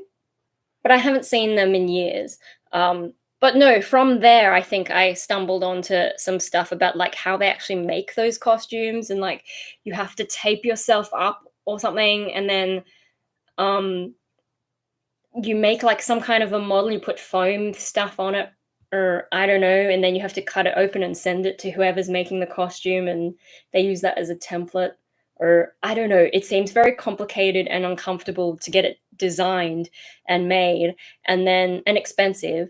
And then when you actually wear the suit, apparently it's very sweaty. And so there's like some people have these little ice vests and so on. And apparently at conventions, they have to have a room where people can take off the costume for a bit and just like cool down. I'm just like, oh my God. You'd have to be really into it to put up with all that kind of stuff. So like I know they get a lot of flack for being weirdos, but like well done on the effort and the commitment. That's pretty big. Um yeah, you have to be really into it for all that. Um, no, anyway, so what was I rambling about? Oh, Mardi Gras type stuff. Yeah. I don't know. I guess I'm just not really a social person. And so, whether it's LGBT or asexual community, it's just none of it's for me. I'm just you can label me these things, but I don't really feel attached to them. And I find it weird when people say they identify as being part of some kind of a group. Um, yeah, I guess because there's so much weight put on the idea of identifying, whereas in the past, I think it was just like identifying, like in the normal sense of the word, where like I identify that that's a Dyson fan. I've just identified that as Dyson for you, like that kind of a thing. Some suits have fans built in. I've always seen it as a form of body dysmorphia. It depends on why people are doing it, I think. Like there might be some who don't like their body, but there might be some who just find it fun to create a character like that. And yeah, I have seen some that have some fans and then like, moving parts and stuff. Like people can go full on with that, and it's kind of interesting the things that people will do for whatever it is that they're into. So yeah, like as much as I have heard some pretty disturbing stories from that community, uh, and I know that they're labeled as weirdos a lot. But I mean, I'm fascinated by people who are considered to be weirdos and who have different views, and the amount of effort they go to. I'm like legit impressed by that. It's not something I would ever do, but it's fun having people like that in the world who will go to that effort and do those things. I just find that interesting. Um, but yeah, no. So that was the other thing I was thinking about, like, with the whole identify. So when I was at doing my last degree, the master's degree, doing art, right? They have a disability support thing, and you have to like identify yourself as disabled, which I wasn't disabled, but when I talked to them about like, because I was so badly depressed, how can they help me work through that so that I can do the course. I think I saw a psychologist there first, and she's like, yeah, you should go see the disability guys about this. So I wasn't disabled, but I had to identify myself as someone needing assistance at the very least. but in a way that's like identifying myself as disabled. But when you talk about identify as like as an identity, I don't identify as disabled. So in that case, it was just me saying it, like identify was used in the word of like hello, I'm here, I need help. Like that older idea of what identify is, I don't know how to explain it. I feel like something weird has happened with the language. I feel that now saying you identify as something means that that's intrinsic to who you are, kind of thing. Whereas in the past, it was just like identifying characteristics. Like, yeah, I don't know how to explain it really. But so that was something that just I had on my mind, and I was like, that is a thing. It feels like the language has changed a little bit. Um, yeah, and that whole episode with uni, like I don't know how to explain it. It's just my brain's trying to think of ways to talk about stuff and failing. I don't know. Does it make any sense? I don't know. I just like this emphasis on taking a characteristic about you and making it part of who you are instead of just a fact that happens to be about you.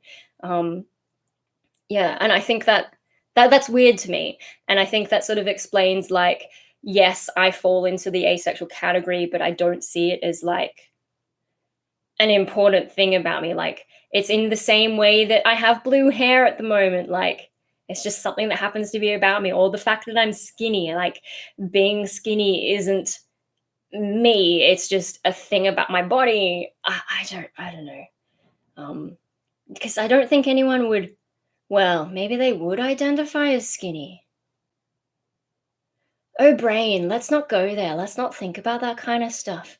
I don't know. It just the I think maybe our society's a little bit too obsessed with, maybe it's an individualism type thing. Like we're so obsessed with ourselves and labeling ourselves, and then these labels that we come up with become part of who we are instead of the things that we do and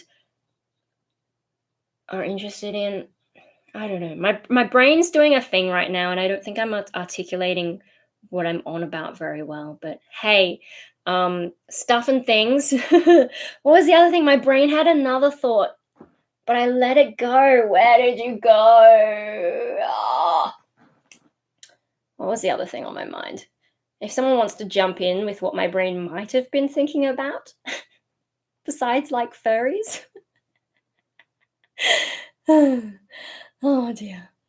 I read Pillium on the fat culture and people identifying as fat and see that as the core of their personality. Oh, I know that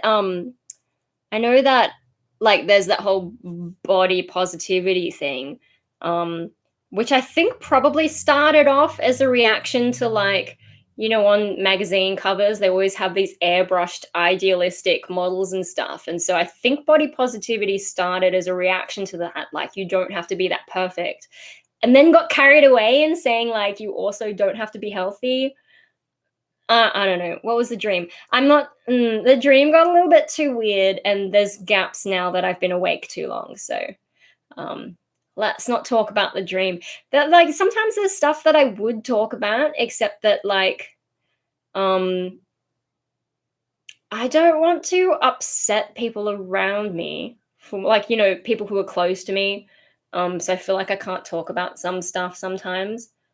Even though I would be willing to in another context. Because I've had some pretty crazy dreams. There's some that I've actually written down.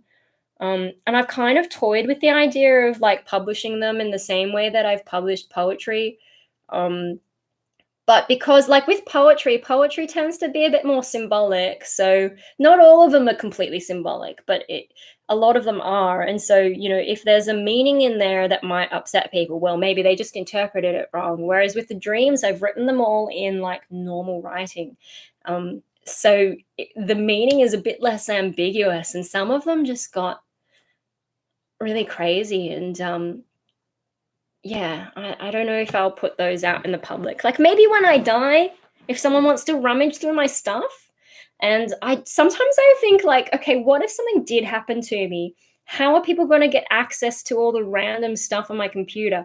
But I do have like a hard drive that I think people could get stuff off without having to know all my passwords. But also, like, shouldn't I give someone my password so that, my computer doesn't go to waste or like have to be reformatted or whatever? I don't know. I do wonder about some of these things because, like, in my ongoing search for like a meaning to life when I was younger, one of the anxieties I had was when I die, that's it. What impact have I made? And one of the interesting things I found was in Egyptian culture, ancient Egyptian culture, is like you write down your name in stone, and in that way you live on because people remember you. You can write it down in like a death plan. I actually ages ago did some music with a dude who had he said he had an email system set up so that if he didn't log in at certain intervals, it would assume he was dead and send out a message to people, including like all this stuff that he wouldn't want them to know if he was alive. And I still haven't gotten an email, so either I'm not on the list or he's still alive. He ended up being kind of weird though, so I lost touch with him. But yeah, no. Apparently programs like that exist. Just because my life is chaos, I don't know if I could. Yeah, Dead Man Switch, maybe, yeah. I don't know if that like what it was called or but yeah, I don't know that I trust myself and I don't want it to accidentally go out. Gonna go to Egypt and smash some stones. Yeah, well, see, the idea, like, what helped me with some of that existential stuff, at least at one point in my life, was the idea of leaving traces of me behind. I think that's one of the reasons maybe I did explore some sculpture type stuff. But yeah, no, trying to make something that sturdy is difficult. But like the idea of being remembered as a way to live on. Because what are we really? Like, where are our experiences, where are our memories? What are the things that influence your personality? I guess there's a lot of memory in that. And if you can preserve your memory in some way and continue to, like, you kind of continue to exist in the world in a way. And so one of the things when I was going through that is like I'll write a lot of stuff and people will know what was on my mind and maybe I'll have made a lasting impact. Especially like when I'm dead, people can go through all my thoughts and be like, wow, this chick was messed up when she go to NPR Radio Lab's podcast and listen to the one called The 7 Stages of Death. Do I get that in Australia? I know some Aussie stuff you can't access overseas. Right? NPR, Radio Lab podcasts. Maybe. Which one are you saying? 7 Stages of Death. 7 Stages of Death. I don't know. I'll probably have to find that later. If I remember, sometimes you guys tell me stuff and then I forget. And so I never get around to it. Why was I talking about the whole Egypt thing? Oh, the dream stuff. Yeah, no, and leaving stuff behind that people can read. Because there are like little stories and fragments of stories that I started writing. And, while I'm alive, I guess I had a little bit of that paranoia. Oh, if I tell people these stories, people might steal my ideas. Because there are some that I've had for years that I haven't talked about.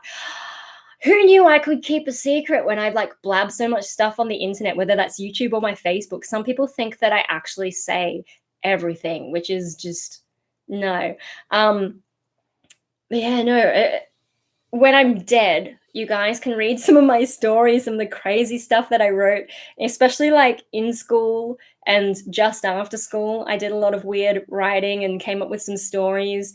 And I started writing like a TV series. I think I wrote like the first episode of a cartoon, and I started writing one for like a live action kind of thing. It's all very derivative, I feel, although maybe I've combined enough elements to turn it into something new. I mean, that's what everything is, right? You take your experiences and remix them essentially. But no, there were some stories. Sometimes I feel like I should revisit them. Sometimes I still work on some of these stories in my head. Like even a few days ago, I couldn't sleep. So I was just thinking, okay, so logically, this part of the story I was thinking isn't going to work because there's this inconsistency. So which option are we going to go with? And just trying to imagine different stuff. And a lot of it, I think, says a lot about parts of my psychology. Um, Dear, oh dear, and the things that I have been anxious about. But um, yeah, anyway, no, at some point, someone needs to have access to all the crap that I've written. Um, Hello! Good morning to whoever is just waking up, Sofa Soul, and anyone else who has come at a horrible time of day. I'm sorry, yeah. Australian time zone doesn't really work very well for a lot of people. It's 9:45 here. Wow. Morning. Oh dear. I am not going to be functioning well tomorrow morning. It's just like, oh my god, bonsai's so busy all the time, and my boss is a bit stressed because we've sold so much, and so there's certain types of bonsai that we're running low on, and yeah, wow. It's always so there's always something to do, which is good. Um, but yeah, no, busy. Why was I thinking about that? I don't even know. My brain is just I don't know.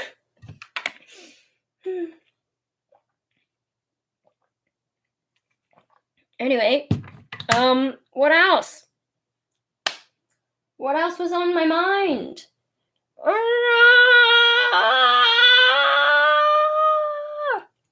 What was the dream? Yeah, no, I don't know. I don't remember what I was talking about again. I'm sorry. This happens all the time, is I just sort of lose my train of thought. This is one of the problems with being the kind of YouTuber who just rambles, instead of someone who has like a particular point, or like with some videos, like people actually script those things, and I just, oh my god, I couldn't do it. I couldn't do it. For me, that's not the fun part. It's just like getting stuff off my chest.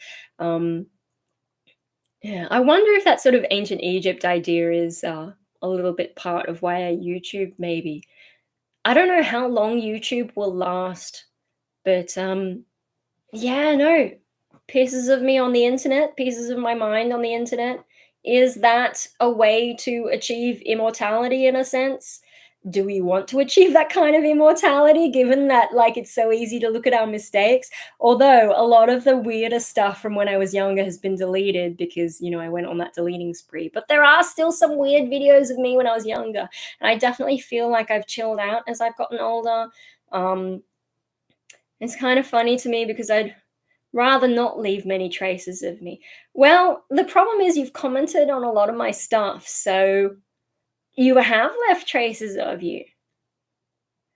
And besides that, Google and Facebook would know a lot about you, and, without you having to do very much at all.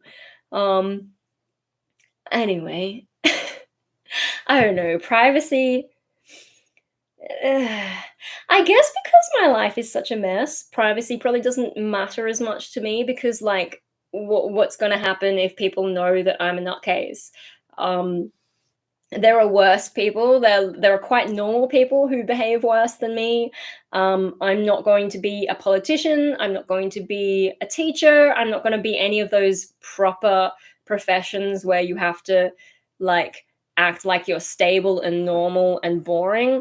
Um, I mean, look at my hair. I definitely don't plan to be one of those kinds of people. Um, I mean, you could always just shave it off and start again. That's one of the things about hair. And maybe like my upbringing, in that sort of finance mindset is why I do my hair, but I don't have any tattoos or piercings. Maybe it's like subconsciously I'm keeping that as an option, but I've left so many traces of my insanity online. And my mental health has been all over the place. I think at this point in time we can be fairly confident that I'm not going for any proper professions, especially like my resume is all over the place now as well. I prefer to remain something of a mystery. I don't think people will dig around to find these little comments. What if they did, though? What if they did? Especially because I mention you every now and then, and there might be some people who are like, "Who is this paper vampire she keeps mentioning?"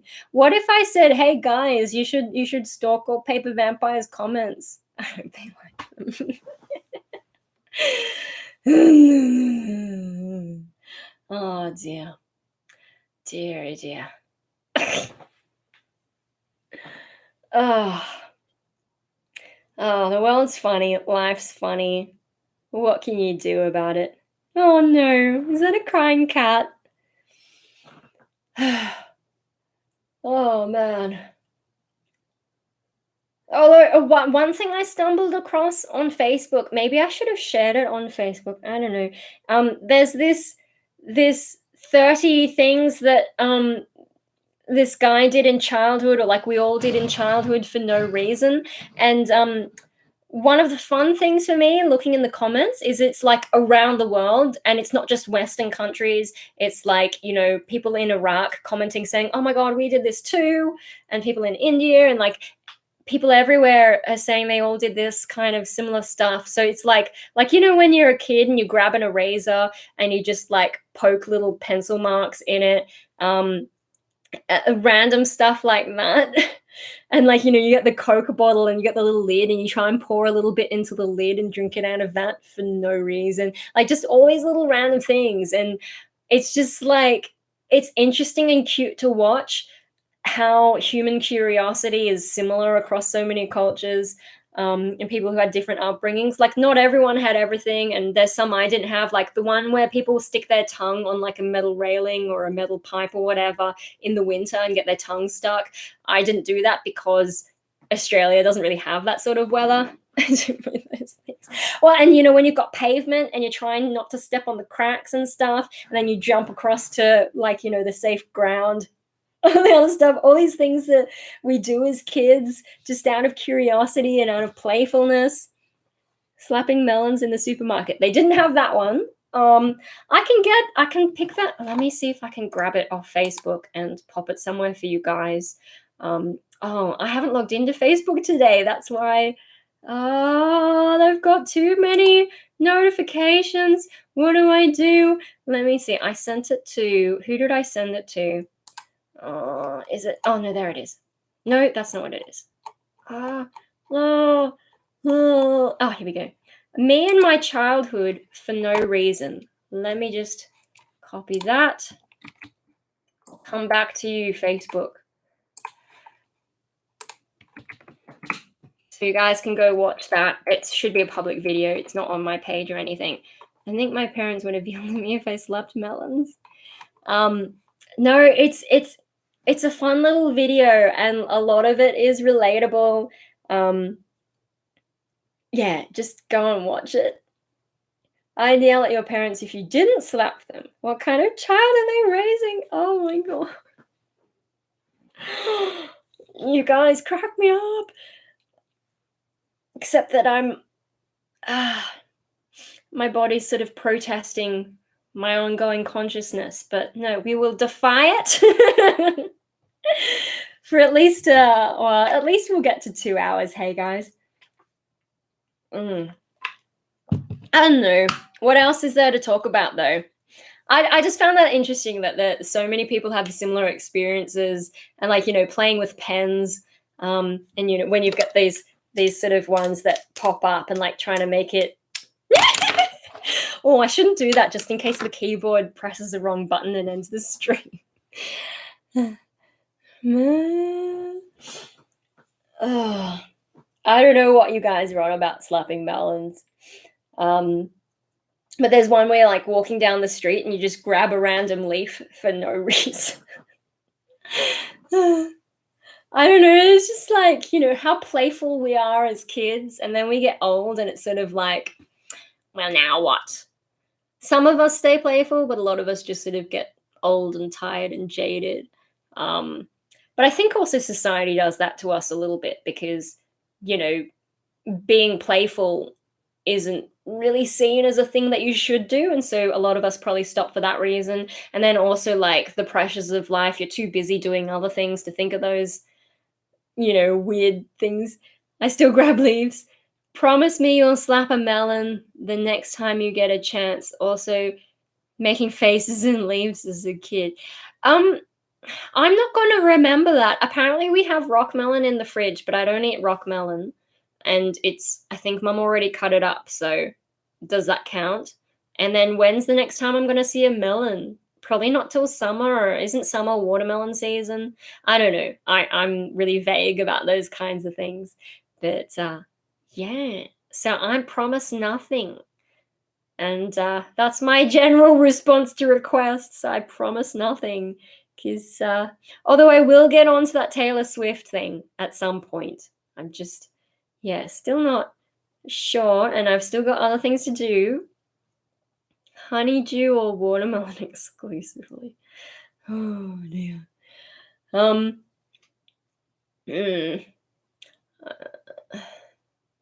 Promise a melon slapping video. You guys are insane. Okay, look, I will write it. I will write it on here. Melon slapping video, and I'll put a question mark. I'll put 3 question marks. Like, what the fuck? Patreon goals. Oh dear. Sometimes I'm not sure what to put on Patreon. I guess because I've been busy like with one project. It's like, how much can I do? I'll finance it today. Oh my god. Can you imagine me going to a shop and just like slapping melons? I don't even know. Probably just a regular supermarket, right? Yeah, I hope that's not. Oh my god. It probably is, you know. But no, I've written melon slapping under the suggestion for destruction ASMR, and so I'm sort of thinking, I wonder if I could combine them some way. Oh dear. ASMR. That people still do that stuff, don't they? Oh, like I said, the world is a fucking weird place full of very interesting people. But you know, if we didn't have crazy people, would life be as interesting as it is? Some are crazy in a not good way, but there's also crazy in a harmless way. And I don't mind that. Crazy in a harmless way. I'd say I'm probably crazy in a harmless way, at least as far as anyone knows, I'm harmless. My friend has finally started watching Dexter. That's kind of making me want to watch Dexter again. Speaking of harmless. No, but given it took me 6 months to watch Angel, including Buffy at the beginning, well, I guess that's 8 seasons. Maybe I could do Dexter in 6 months. Is that the same number of episodes? I don't even know. I know there's like new Dexter they're working on, and so like, should I watch all of Dexter? I don't have season 8 though. I don't have that on DVD. Also, like, I still haven't watched Stargate. Like, now that I've had that on my mind, should I go and watch Stargate from the start? And I haven't finished Alien. I was gonna watch Alien. I haven't even started my Alien box set actually, and I was gonna watch it the other day, but I just forgot. I was probably answering emails. Sometimes it takes me a while to answer an email where I end up not saying very much, but I'm just like, how do I word this? Am I saying the right thing? Oh, I really overdo a lot of stuff, don't I? Dear, oh dear. I do worry sometimes that I don't do as much as I used to, and I'm not as creative as I used to be. But that's easy to say in hindsight, because if I look at my past and like add it all up together, of course I did more stuff than I'm currently doing. But I am still doing things, and I know in the past, like, I took time, like when I quit uni, which I've done many times, I was like, oh no, I'll sit at home and I'll do art, and I often didn't do very much at all. So is my creative productivity any less than it used to be? I don't know, but looking at that video about the kids being playful and like the things we all did as kids, sort of made me wonder, like, am I losing my creativity and playfulness over time, or is it just like hindsight and squishing together my past into like one block, making me think that I'm not as creative now. Aliens trash, and we're going to be embarrassed when actual aliens come and think this is what we think they'd be. Stargate for the win. But see, the problem with Stargate is it's all humans, right? I like the aliens that are sort of, look a bit different, because the chances of evolution happening exactly the same way on another planet's pretty low. But there are a lot of problems with alien fiction, I think, because there's always this assumption that everyone breathes oxygen, which isn't necessarily going to be true. And then when you get like bug style aliens, like if you on Earth, when bugs were big, there was different levels of oxygen and different temperatures and stuff like that. And so if bug like aliens landed here, assuming that the conditions needed to be the same, like they landed on our gravity and our current atmosphere, how would they do? And then when you think about spaceships, like they're all optimized for the species within them, and then different species entering the same spaceships and apparently having no problem with that, in terms of breathing and surviving. There's aliens all over the shop in Stargate. Yeah, but like I mean, I haven't watched later on, but at least early on, like a lot of the different planets, it's all humans in a lot of places. But yeah, I don't know. Like the humanoid alien, I can kind of see how that works, but I also feel like there needs to be more different ones. And I don't really have a problem with alien. I gather that, like, depending on what host they take determines their final form, but yeah, I'm a bit vague on the like with all of science fiction. I don't care enough to really learn the details in depth. Like, I'll get curious every now and then, but mostly, meh. It's not stuff I need to know. But yeah, I don't really have a problem with the design of Alien. But I mean, with I have seen the first movie, just not on my DVDs and not for a long time. And I think I mentioned before, the thing that freaked me out the most was when they're looking for the face hugger and someone knocks over a trash can and it makes this huge noise. And I was like, ah! But when it came to the actual alien itself and, the popping out of the stomach kind of thing, I was like, oh, yeah. Because, that became a sort of cliche in the culture. And so I was sort of expecting that to happen. But I've also seen, I think that box set has Prometheus, and that I struggled with because there's a lot of weird shit and stuff that doesn't make sense and stuff that didn't fit the continuity I had in my mind. And also, like, was it the Prometheus school of running away from things, going forward instead of to the side where you're going to be safe? Is it CinemaSins who talks about that? Dear oh dear. And yeah, what else? Where is it? Where did I put it? Maybe we can actually look at it and see what's on it. Oh no, what did I break?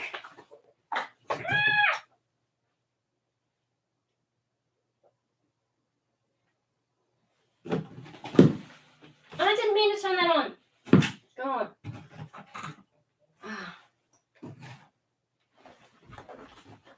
Don't mind me, I'm not breaking anything. So I haven't even taken off the plastic wrapping. It's got Alien, Aliens, Alien Cubed, Alien Resurrection, Prometheus, Alien Covenant. What's the other one I saw? I think I saw Alien versus Predator, but only the first one. And I've never actually seen all of Predator. There's a little hole in the plastic, probably just because I accidentally break stuff. MA15 plus, high level violence, strong science fiction themes, medium level coarse language. I don't understand why things like science fiction and magic and stuff have to be labeled. I feel like that's an American thing. When it says MA15 plus, I think in America they tend to just make it like adult. It still has resale value. I don't know. I feel like Americans are a little bit wimpy about how they there's a lot of dust on this. How they rate stuff, and like, Americans are the reason that Yu-Gi-Oh, for example, got dumbed down. Alien cubed, like it says alien with a tiny 3, so I assume it's alien cubed. Oh no. Oh no, it can't focus. Oh no.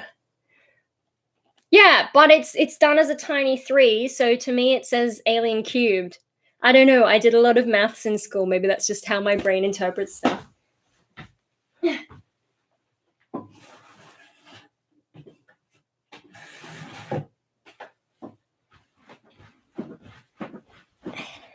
I'm back. I should just get like some little row. What do you call them? Oars?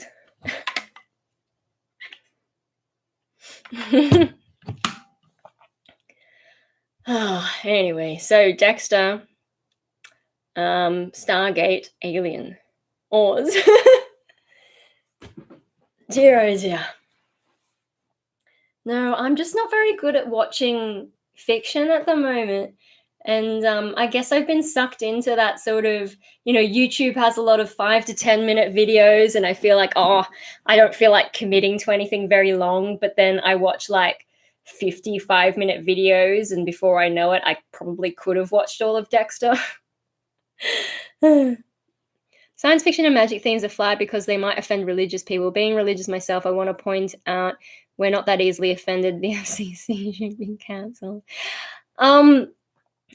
Yeah, but like, even if the Dark Magician, I think, was originally meant to be called the Black Magician, but because it references black magic, you can't call it that. And I'm pretty sure people realize that this is a kids show about a card game and none of it's real. I don't know.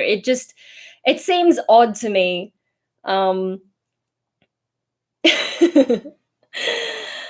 I don't know. And like there are some things that America seems to censor that we just don't give a crap about here in Australia.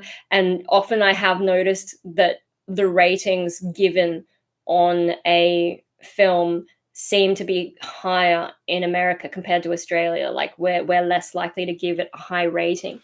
I wonder if yeah, no, I can't think of any off the top of my head that I've got.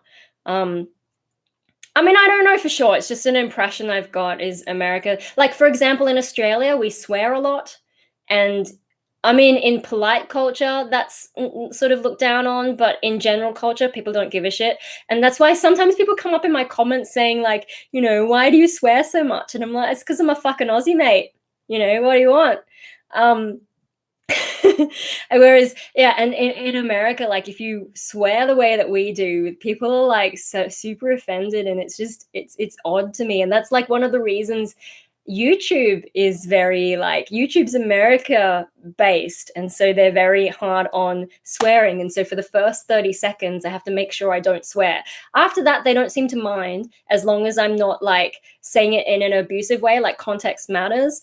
But yeah, no, you can't say anything in the first 30 seconds or else they get upset. And I think because that's when most people watch and then lose interest.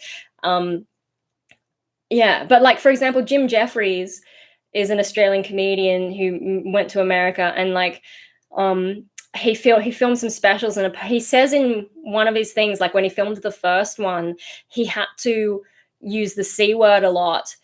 And anytime he hadn't said it, they flashed a light at the back so that he would know that he had to say it again, just so that in that first special it would become his thing. And so then after that, he would be able to say it whenever he wanted in subsequent specials, and people would just be like, oh, that's just his thing. He's that weird Aussie guy who swears a lot. Like, they actually thought that through just so that they could get that kind of language onto American TV or wherever it's published in America. It might not be TV. Yeah, they're like, I think the main broadcaster, at least for like news and stuff, they'll censor it. But if it appears in a TV show, I don't think they do censor it, although I don't know how many shows there are like that because I don't watch a lot of TV. But yeah, no, it just strikes me, particularly with stuff like that. America is much more likely to censor, whereas in Australia, we're like, oh yeah, fucking whatever, mate. I don't know. And I think we've got a bit of a reputation for just swearing like that here in Australia, especially in casual culture. Um, and you can insult your friends, and it's like a term of endearment, basically. Uh,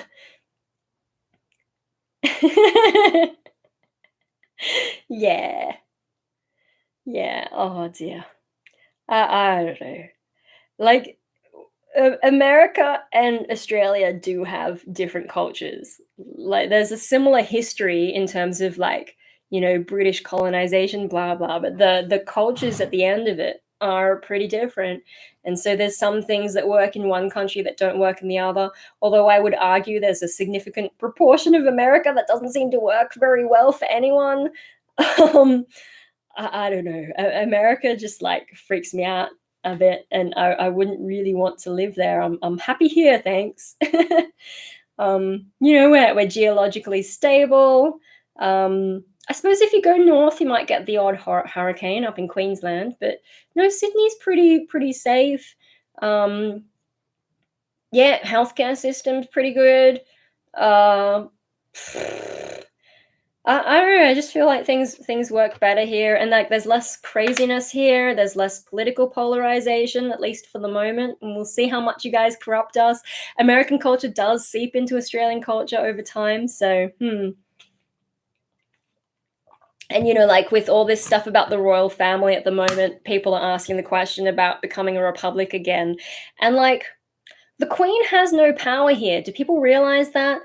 We even like the Governor General now has to be an Australian. Like the British royalty and all that, they've got no power here. It's all purely symbolic. It's a bit like the royalty in Japan. Like, yes, there's an emperor and all that, but he doesn't do anything. He's just symbolic. He's essentially like a religious figure even at this point, and not much else.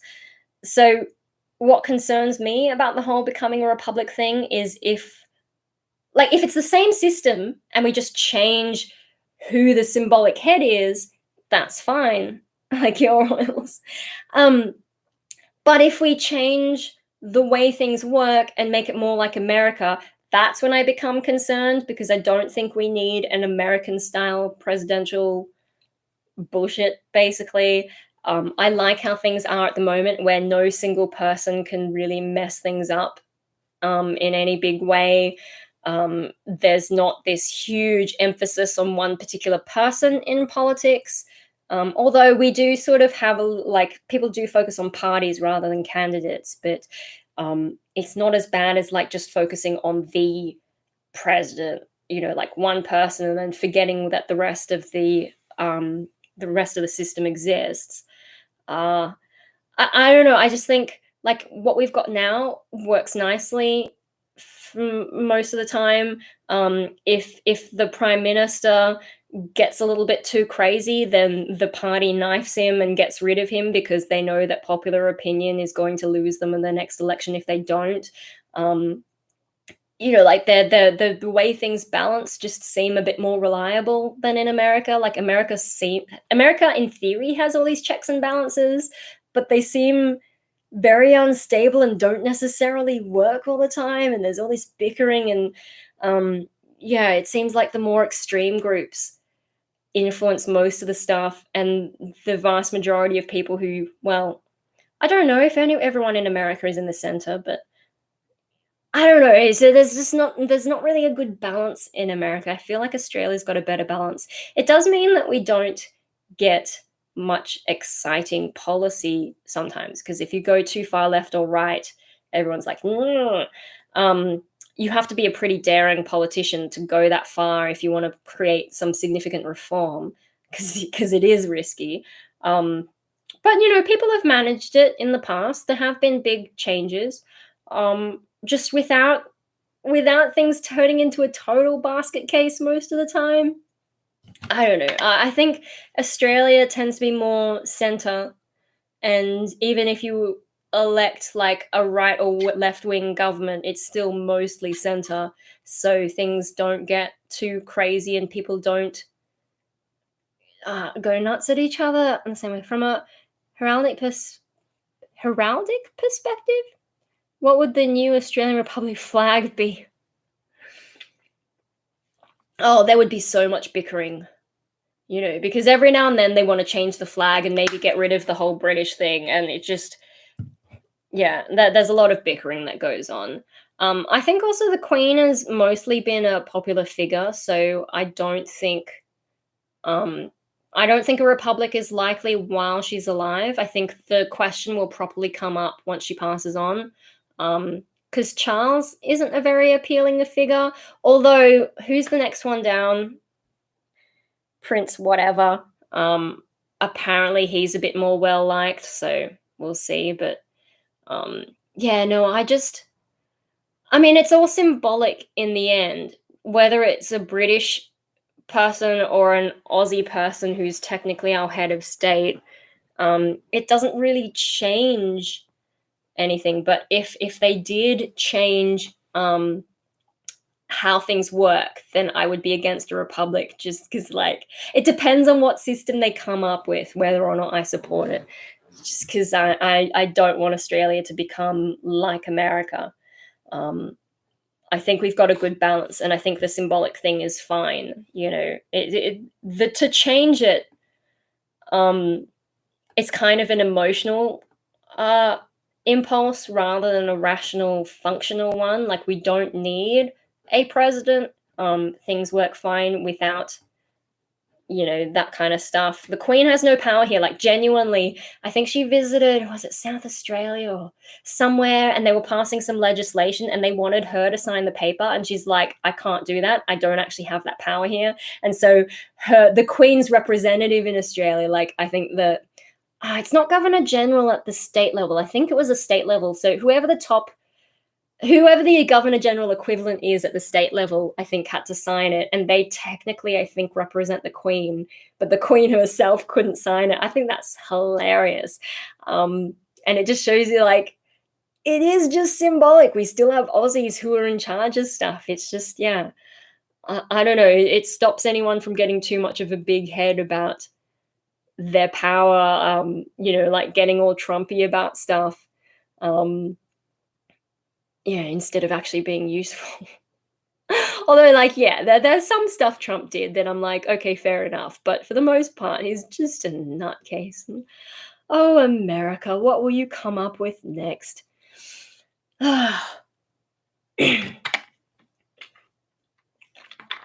Yeah, I don't know. I'm sort of tired of seeing the royal thing on TV and politics. A lot of our politicians are in hospital all of a sudden, though. They've all had different mishaps, so make of that what you will. I think the Victorian guy sounds like he's really buggered himself up. Like, he's got they think he might have to have spinal surgery. I'm like, that's one hell of a fall. Whatever he got up to. Apparently he was getting ready for work and he slipped over or something and cracked some ribs, and yeah, a spinal something, and just like, holy crap. Well, he's tall though, and I think when you're very, very tall, the skeletal structure has a few more things it has to deal with. So I wonder if that's part of it, but that's just me speculating. I don't know much about him.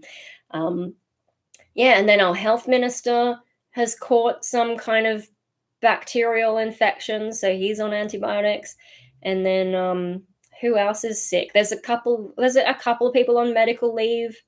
I think one chick had like some heart problem flare up. I think she's been under a lot of stress because of the scandals all around that. I can't keep up with them all. Politicians are actually reptiles using holographic technology. They're all in hospital because it's breeding. I don't know. I like the health minister though. Like, he seems pretty down to earth. There aren't too many of the liberal guys or at least the major liberal guys, because I don't know all of them, but like, out of the ones who pop up in the spotlight, there aren't too many that I'm like, this is an okay person. But I think his name's Greg Hunt. He seems all right. He's just sort of been getting on with the job, as far as I can tell. A lot of those guys who are involved in health seem to be doing well at the moment, because, like, they have a very specific job and they have to be right on top of it. And I think it's stopped them from being distracted by your usual political bullshit. So at least for now, he seems to be doing well, but, like, also in his face, he doesn't have that face that some of them have, where you're just like, "I don't know about you." But maybe that's me reading too much into it. I don't know. I don't know. The impression I get is he's alright. Um, I don't know where he is politically, but I don't think he's one of the far right guys, because the far right guys were very noisy at one point, and so you kind of heard about most of them. I don't Like I said, I haven't been keeping up with all the politics. I just get snippets of stuff on the news. So there's like there's all the sex scandals at the moment, and ah, too much stuff. The royal family has been on the news a lot. Because like that couple, they're like, we want to get away from the British press, and then they go to the American press and go and sit with Oprah, and I'm like, okay, in LA, like, yes, LA is where you want to go if you want a quiet life, not. But hey, whatevs. Um, ah. See, like, I just can't keep up with world events. A lot of it seems so silly and patty. Like there's bigger things going on, like a pandemic, with a lot of people struggling. And I've been listening to Coronacast. So that's one thing from the ABC I'm still keeping tabs on. Coronacast with Dr. Norman Swan. He seems pretty clued on about a lot of stuff. I think he leans to being a bit more cautious than some of the other experts out there. But no, he I think because he's not part of the government kind of thing, he can speak a bit more freely and bring up some interesting theories and methods and whatever, just about stuff related to coronavirus. So yeah, that's been interesting to listen to. Uh, and the stuff about variants, right? Like why are variants popping up in certain places? And I thought it was just because those places have a lot of the virus, and so because of probability they're just making more variants. But one interesting thing that he was saying recently is it can also be to do with people who are immunocompromised. And so if you consider, like, in Africa, a lot of people have HIV, or like HIV that's not very well controlled or properly treated, and stuff like that decreases your immune system. And apparently what happens in that is the virus can attack, like when the virus goes to someone who's got a healthy immune system, the immune system sort of jumps on it, and yeah, you'll get sick, but it might be able to clamp down so that not too much virus is replicated. Whereas if you're immunocompromised, your immune system really struggles, and so more and more virus is created, and the probability of getting a variant in that particular person just like is huge. And so if you've got a population where a lot of people are immune compromised, whether that's through HIV or some other issue, that can cause variants to appear. And so they talk about the South African variant. With some of these names, that's just where it was first noticed and not necessarily where it came up. But and so, like, like when they were criticizing Trump for calling it Kung Flu, which I still think is the funniest name, if only it was actually a flu, but it's not. So what's the coronavirus equivalent? I'm not sure. But all of a sudden everyone's talking about South African strain, UK strain, Brazil strain. They sort of have started referring to the original strain as the Wuhan virus. Again, like, come back full circle, the Wuhan strain. So it's interesting, that kind of stuff, because like they have given numbers. And so on Coronacast, they do try to refer to the variants by the number designation. But like for your average listener, it's just easier to remember and keep track of if you just use the location of where the variant, is known from. And I think that's fair enough. Like there's a point where you're trying to be too sensitive to people's feelings that you just make communication really difficult. And so that's a compromise they've had to make, is like they'll try and say both. So they'll say the B11 whatever, and that's the one better known as the whatever strain. No, that's an interesting one. If you have access to ABC podcasts, Coronacast is what it's called. It's actually quite interesting. They do it 5 days a week. Mm. And, they always ask, is he back at the gym yet? Because when we had lockdowns or when things were looking bad, whether or not he was going to the gym was a signal of like how serious he thought it was. Yeah, so he's back at the gym. He has been for a while, which means it's fine for us in Sydney to go out and about. We can be fairly confident when Norman's at the gym. Yeah, anyway, so that's the main thing I've been keeping up on. And occasionally they talk about the situation overseas. I think the UK is apparently doing quite well with the vaccination. I think Europe is struggling. And I think that's interesting because, one of the things about the whole Brexit thing is like, the EU is this clunky organization and, how do you get things done? You break away, you Brexit, and they seem to finally be having some kind of success, maybe. We'll see how well it goes in the end because everyone needs to have a second dose. But no, it's nice to see something like positive out of the UK, apart from like COVID tests. You don't want a positive COVID test.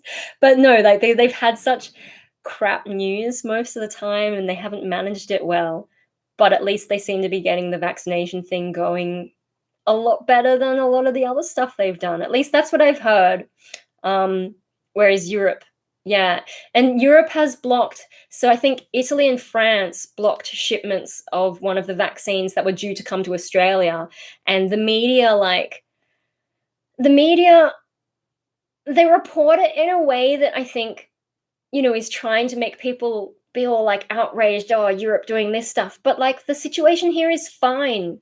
We don't need the vaccines that desperately. So if France and Italy, where things are actually crap, if they need the vaccines more, I have no problem with them blocking it. Besides, we're starting to make vaccines here as well. We actually have a factory where we can produce a lot. So, if Europe wants to keep a few extras, big deal. We've gotten started. We've got a production line so that we can keep going.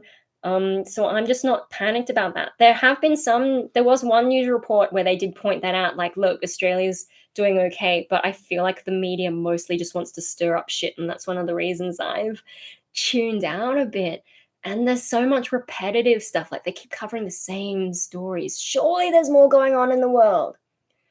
What needs to happen for them to report on something else? Maybe Trump needs to fart or something just so that we get something different on the news instead of the same 3 or 4 stories just constantly cycling. And what's the next thing? Oh, ugh. Oh my God. I mean, I suppose it's better to have 3 or 4 different topics instead of just everything being Trump, but I'm still bored with it all. We were spoiled by Trump. Well, and he comes up with such unexpected stuff, and you're just like, how do you still exist? How have you not accidentally just blinked out of existence with, I don't know, your Kafifi? There's too many. Oh dear. I don't know. We should bring him back as a shadow president. I feel like he's trying to do that anyway, though. Like, isn't he practically running for the next election already? Because the Republicans have no spine. I feel like the Democrats have no spine either. I feel like none of the American parties have. I don't know. The Republicans just roll over and do whatever Trump says because they're scared of, I don't know, having to actually impress people. They just rely on Trump's base, but Trump's base isn't enough of America to get them across the line, so they need to do more than that. I kind of wish Trump would just make his own party because then the Republicans might actually have to do something, or I don't know, they'd probably just fade away at this point because they're doing so badly, like as their own thing, that they don't know how to handle Trump, and I'm just like, you guys are a waste of space, do none of them have any proper ambition for themselves? They just keep trying to ride Trump's, what would you call it? I don't know. They just keep trying to ride his wave. And like, can you not come up with something better than that? But on the Democrat side, like, they're very good at shooting themselves in the feet. I mean, not that I keep up with American politics that much, and especially now, I'm so over it. But in the brief time that I was following it, I just get the impression that they're very weak and um yeah, unadventurous. I don't know. Trump is making his own party, is he? I thought he turned up at some Republican convention. So he's basically just converting the Republicans to Trump party. Which, like, he's old enough and unhealthy not enough that he could just drop dead. And then what are they going to do? How are they going to keep things going? The Patriot Party, the symbol is a lion. Oh, so did he actually do it, or did he just talk about it? Because he talks a lot of stuff, and I can never keep up with, what's he actually doing? Because at one stage, wasn't he going to start his own TV station? I feel like he'd might be much more successful at that. And, I don't know. I don't know. I feel like that's where his strength is. TV, not politics. It's like, George W. Bush could have been a good comedian if he wasn't trying to be a serious president. Because some of his quotes were hilarious. And then that time, like, there's this great clip of George W. Bush, and he's trying to go in a doorway, and he's all like, da, da, da, da, da, but it's locked. And then he just sort of stands there awkwardly, and it's like this. He handled it really well in this hilarious kind of cute way almost. I was just like, go into comedy, man. Yeah, you're halfway there already with the way you handle this stuff. You really want to get into all this? Not really. I'm just talking whatever's off the top of my head. It's about 10:30 here. I'm doing better than I have in the last few weeks, though. Yeah. The poor little Bush Dorbity thing was it? Or are you just making that up? Because that would be pretty hilarious if you just did it the wrong way.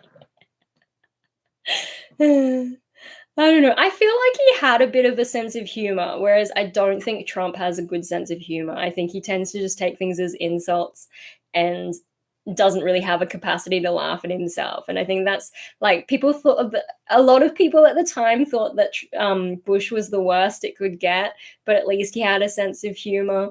I think Trump, he just needs to lighten up, but hey, he's probably had too much KFC and now he's probably got high blood pressure and just can't relax. I don't know. But that is a question, like, what if he did just drop dead? What are they all going to do about that?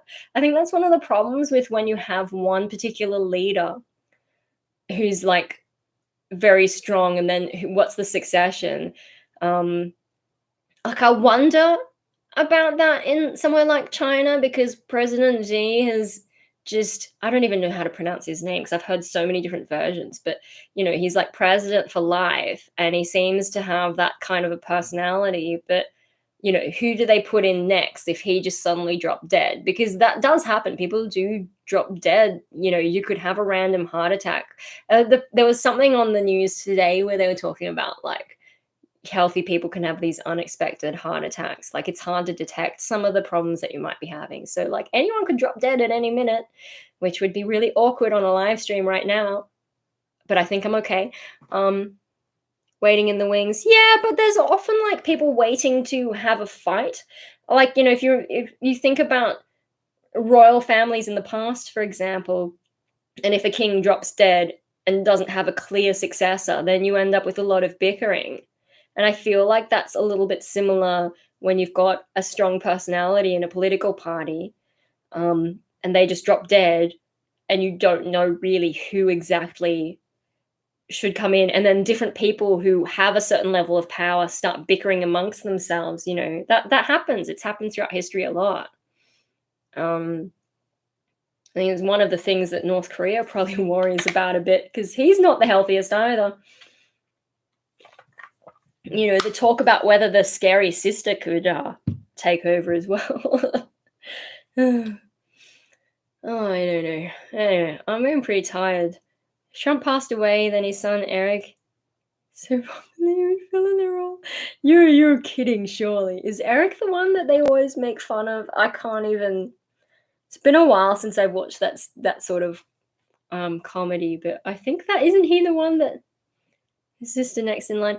I don't know. Because does he have kids? He might have like secret kids, because like he was a secret kid, wasn't he? And sent off to a Western school or something like that for education, and then come back. And I think actually his brother was meant to be the next in line, but he decided he preferred overseas more. She doesn't have the popularity for politics. Oh, you're talking about Ivanka. I was thinking Kim Jong whatever. Ivanka, yeah, I don't know. See, I don't think any of them has enough personality to take over in the way Trump sort of took over the Republican Party.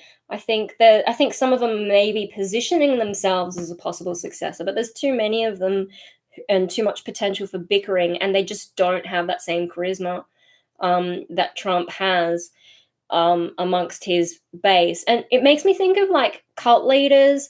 There was was it an article or a video or a podcast? I think it was a podcast I was listening to about this lady in New Zealand who grew up in a cult there.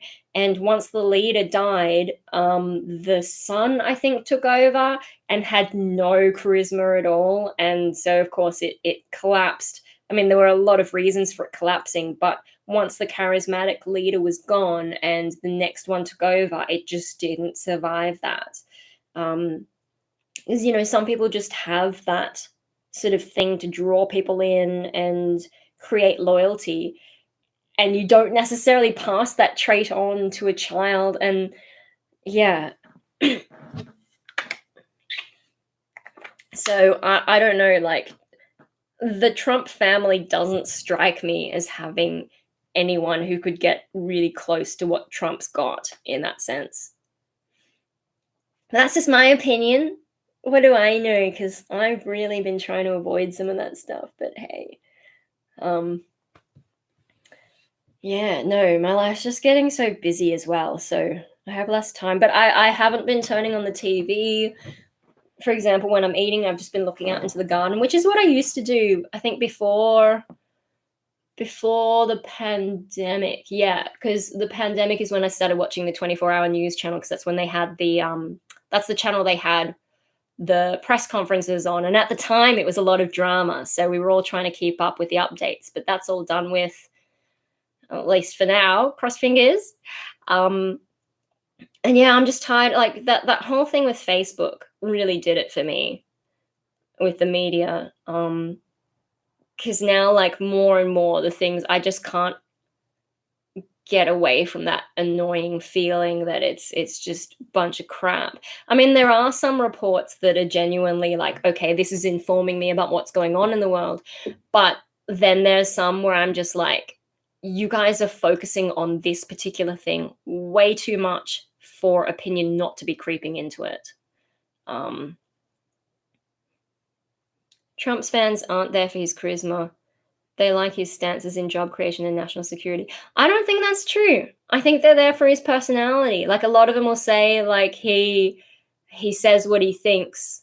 Like, there's a lot of that, and he does have a particular thing. Like, the Republicans have pursued similar stances for ages, but none of them are as like interesting or exciting as Trump. He's just brought in something, because he's managed to get away with a lot of stuff that politicians traditionally haven't been able to get away with. Like, there is something different about Trump.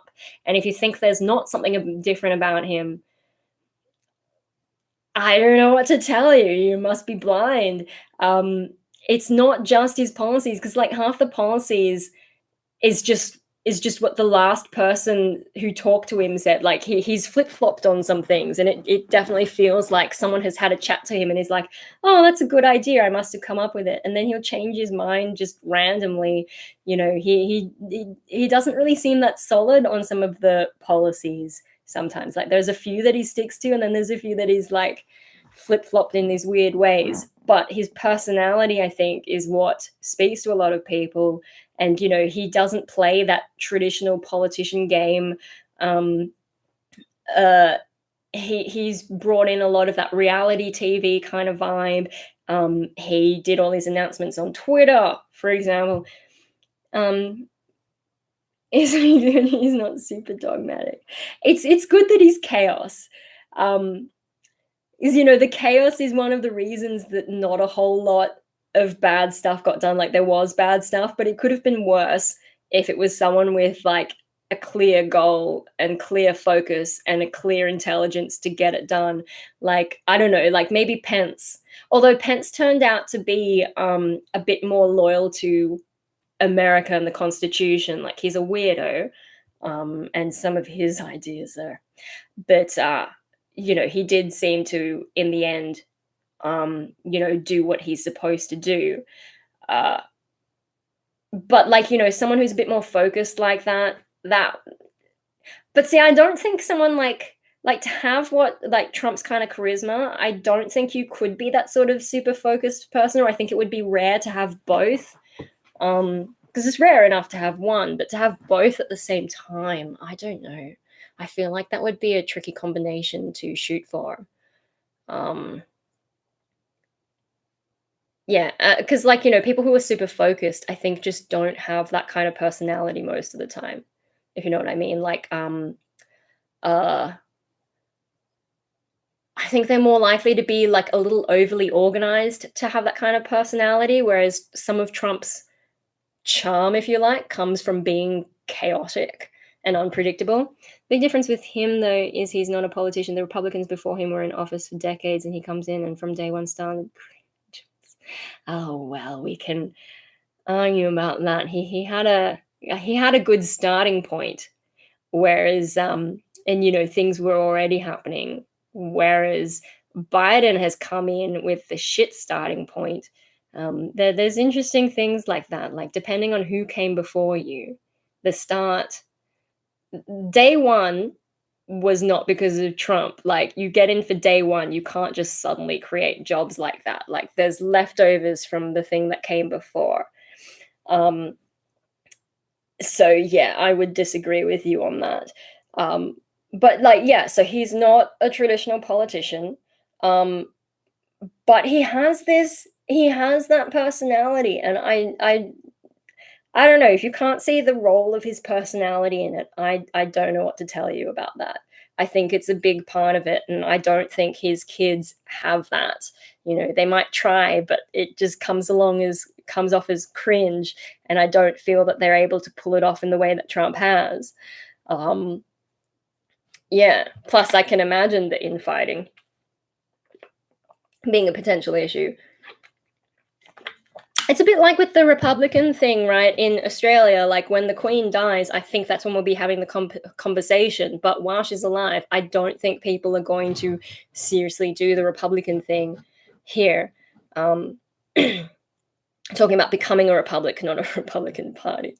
Oh dear, oh dear. Anyway, politics and stuff. So, I'm getting pretty tired. Wow, it's 2 hours 40 minutes. Has anyone got something non-political to talk about? So we can finish up, and I can get on with my life. Tomorrow I'm going to be very dead, but I need to do some vocal practice. Wonder if they'll skip Charles. I feel like a lot of people want that, hey? Because yeah, he's not very likable. I don't know. I was too young with the whole Princess Diana thing as well, to really understand what the hell was going on with that, and all the stuff around it. But no, something that doesn't involve all these people. Have we got something else to talk about, or do I just go back to, I've got, I've got auditions and voice acting. So tomorrow, will I be alert enough to do some vocal practice? Hopefully.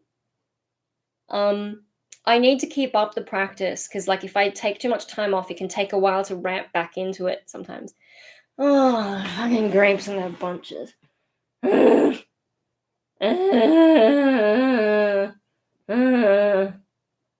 Oh, what do I do with you? Melon fun started!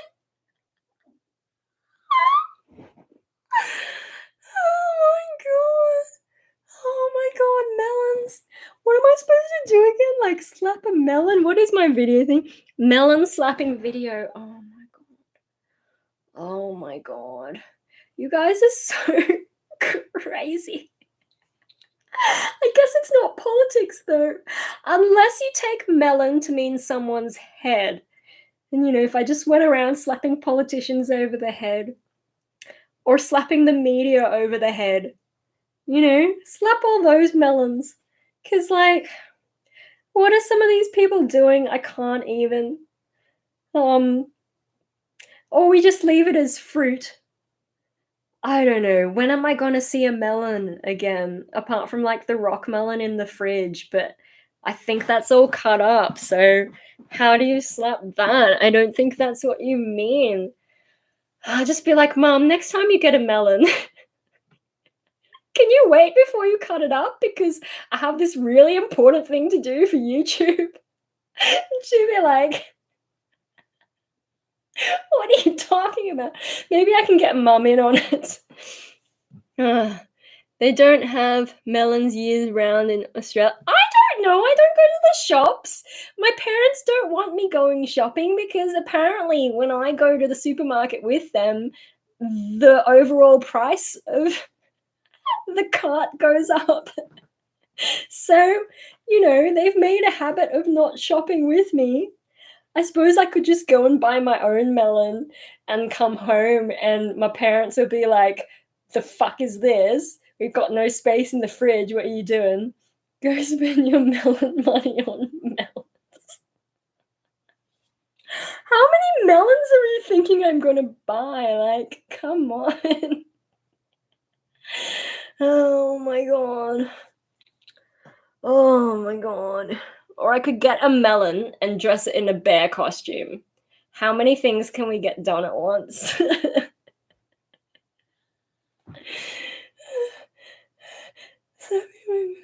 What? Hang on, what?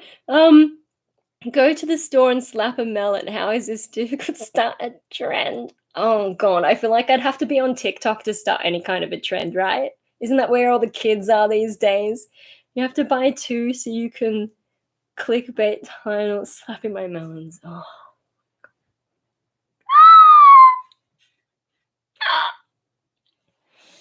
Oh. Oh, I think you guys have killed me with that one. Fucking melon fund. One is enough? Oh, because it's melon fund, not melons fund, which would be plural. It's a singular. Melon. Oh dear. Well, I've written it on my increasingly long list of video things to do. Maybe I can get a melon and get a mallet, and that can be part of the destruction ASMR as well. Or like, have you seen that guy who gets like vegetables and fruits and stuff and hollows them out and drills holes in them and then plays them like musical instruments? And then I can do Taylor Swift on the melon.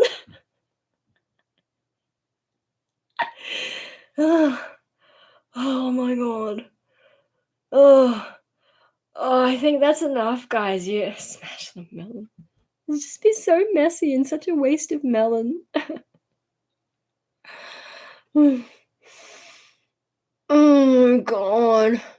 Oh my god, you guys are so crazy. I love how chaotic this channel is, because like every now and then there's someone who subscribes. They're like, "Oh, I like your music. I've subscribed," or "Oh, I like your tech videos. I've subscribed." And then I come and do a live stream, and like some people are like, "Oh, I'm gonna catch your next live stream," and then here we are talking about melons.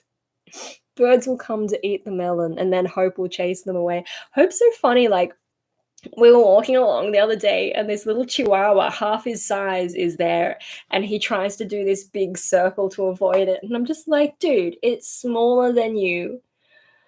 How are you scared of something that's small? Apparently that chihuahua was also very timid. Like, the owner was like, usually it would run away. But I think it sensed Hope's fear, and so it didn't run away. Hope ran away instead. I'm like, oh my god. But if he sees a bush turkey, which is about as big as him, and taller, depending on how they stand, he will chase the bush turkey just because it's a bird. Like he recognizes bird and he's like, ah, I'm gonna chase you. But if it's a chihuahua half his size, nope. I don't know what to make of that. Anyway, hmm? Do your wild parrots eat melons? That'd be awesome. Anyway, good couple slaps melons then feed the birds. Um, Wild parrots. Maybe you mean like lorikeets, rainbow lorikeets. We've had a few in the area, although not for a while because we cut down the tree that had all the funny fruit things, and so they've moved on. The bats used to hang out there as well, though, and if we've learned anything from this pandemic, you don't necessarily want bats around because they do carry a lot of disease. They might have been flying foxes, but it's the same thing, right? Is there a difference? Someone will tell me there's a difference between bats and flying foxes, but hey, what else? Um, I'm gonna go, guys. I think before we get up to any more silliness, but yeah. Melon fun. Oh my god. I'm so tired. I can't even. All right, you guys have like a few seconds to throw something else at me, otherwise I'm going. I'm getting on with my sleeping. It's almost 11 o'clock. Oh my god. How did this end up going so long? God, there's a lot of construction at the moment. There's like road or pavement works. I don't know. There's like council work going on, and then there's like a few different neighbors are doing renovations. There's always like noise in the morning, but thankfully not here. Like I think it's the neighbors on the other fence. I don't know. There's too many neighbors to keep up with, right? Part of my lack of ornithological knowledge. I think it's a fruit versus insect thing. Ooh. So what they eat? Okay. It was fun breaking your mind. Oh, look, come on. My mind's already broken. Like, how many times have I had to try therapy and medications, right? Yeah. Oh, I don't even know. What is life? I don't even know how many topics we covered. I did warn a new subscriber, like, this shit gets chaotic, but. Oh, wait, what? I'm not starting a bat fund unless she starts fighting crime. Would I be fighting crime or would I be causing it if I got that crazy? Who knows? Like, I was just talking about maybe watching Dexter again. Like, I guess that's both, isn't it? Isn't it? He's fighting crime but also doing crime. I guess, isn't Batman like a vigilante and technically you're not supposed to be a vigilante? Like, that's a big no-no, right? So I guess maybe he is doing both. But I don't keep up with Batman. I liked that The Dark Knight, the one with the Joker. That one was alright. The first movie I don't remember much and I don't think I was that into it. And then the third one I wasn't that into. But the second one was fun. Yeah. I think I've sort of gone into that I'm heaps tired hypnosis sort of.